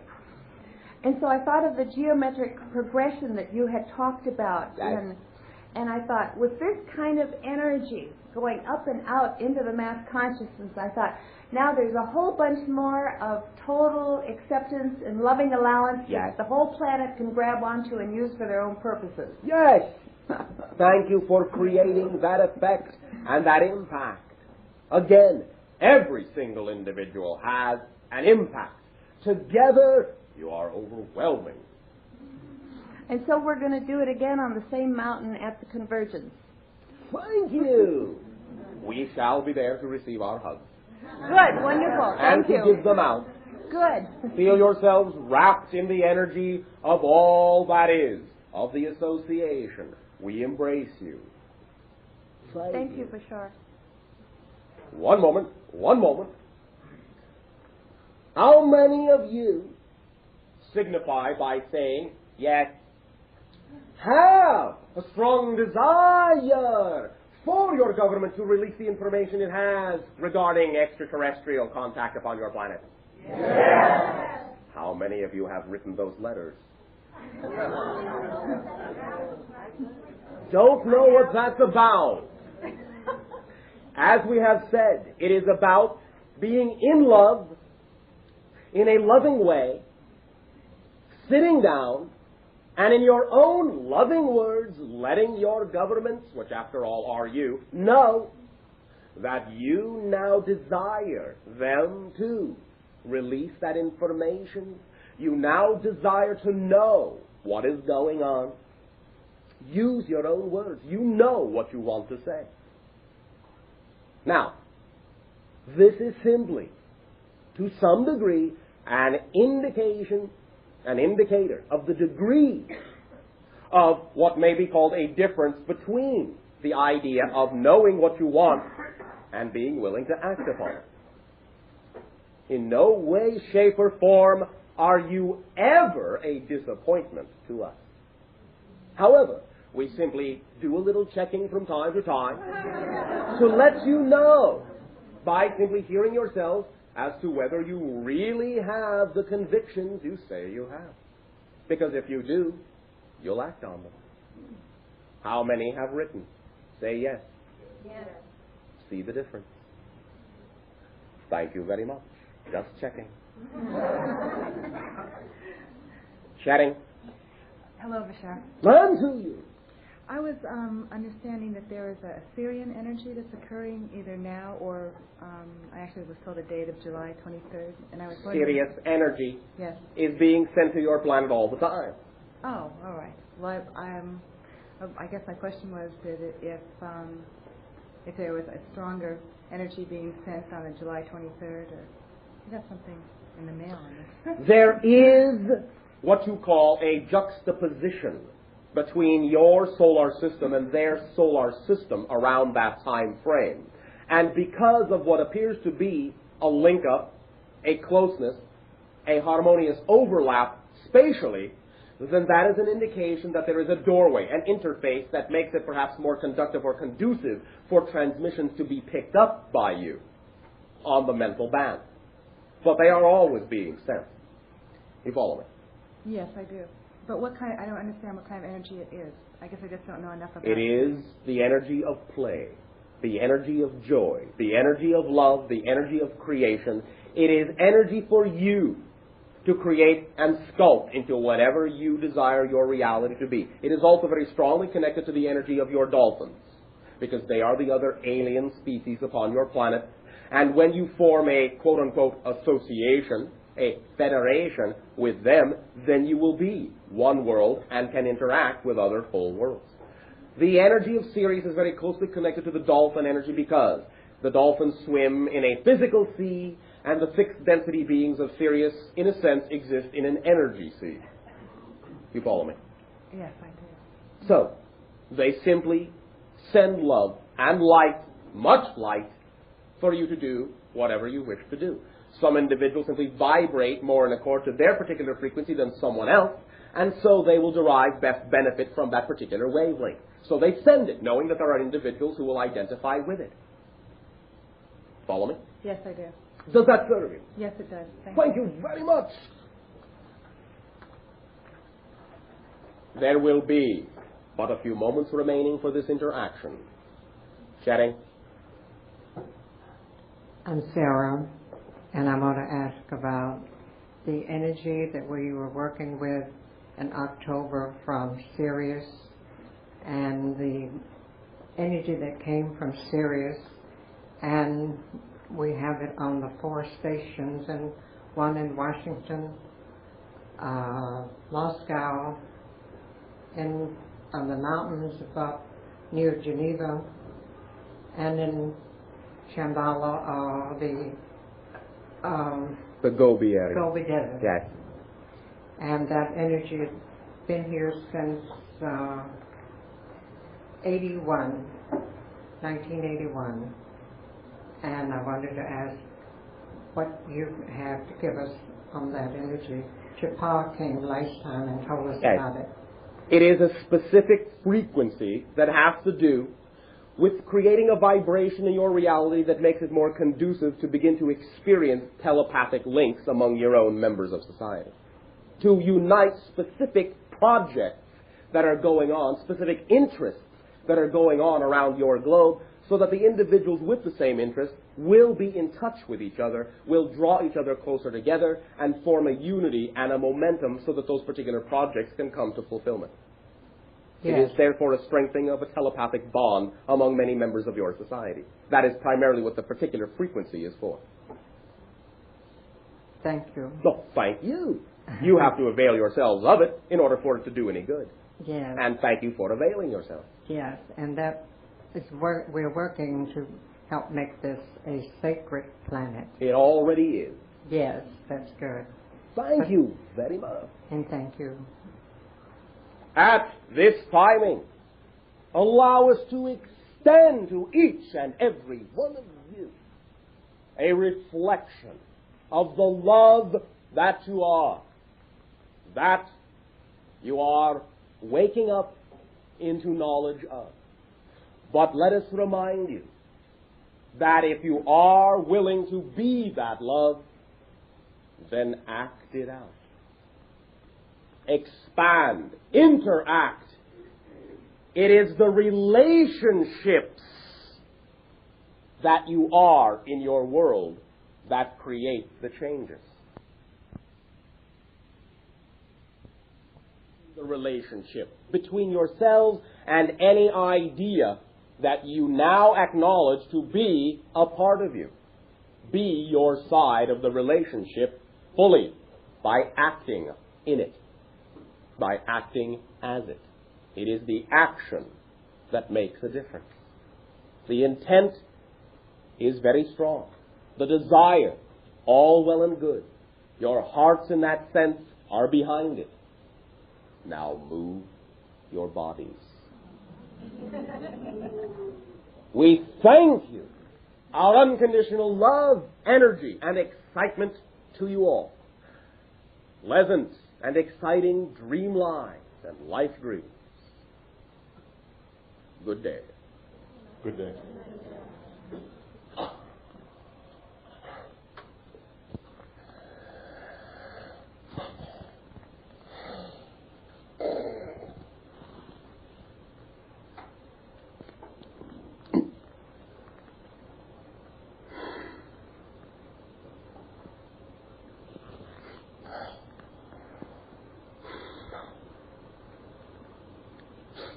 How'd it go? Wonderful.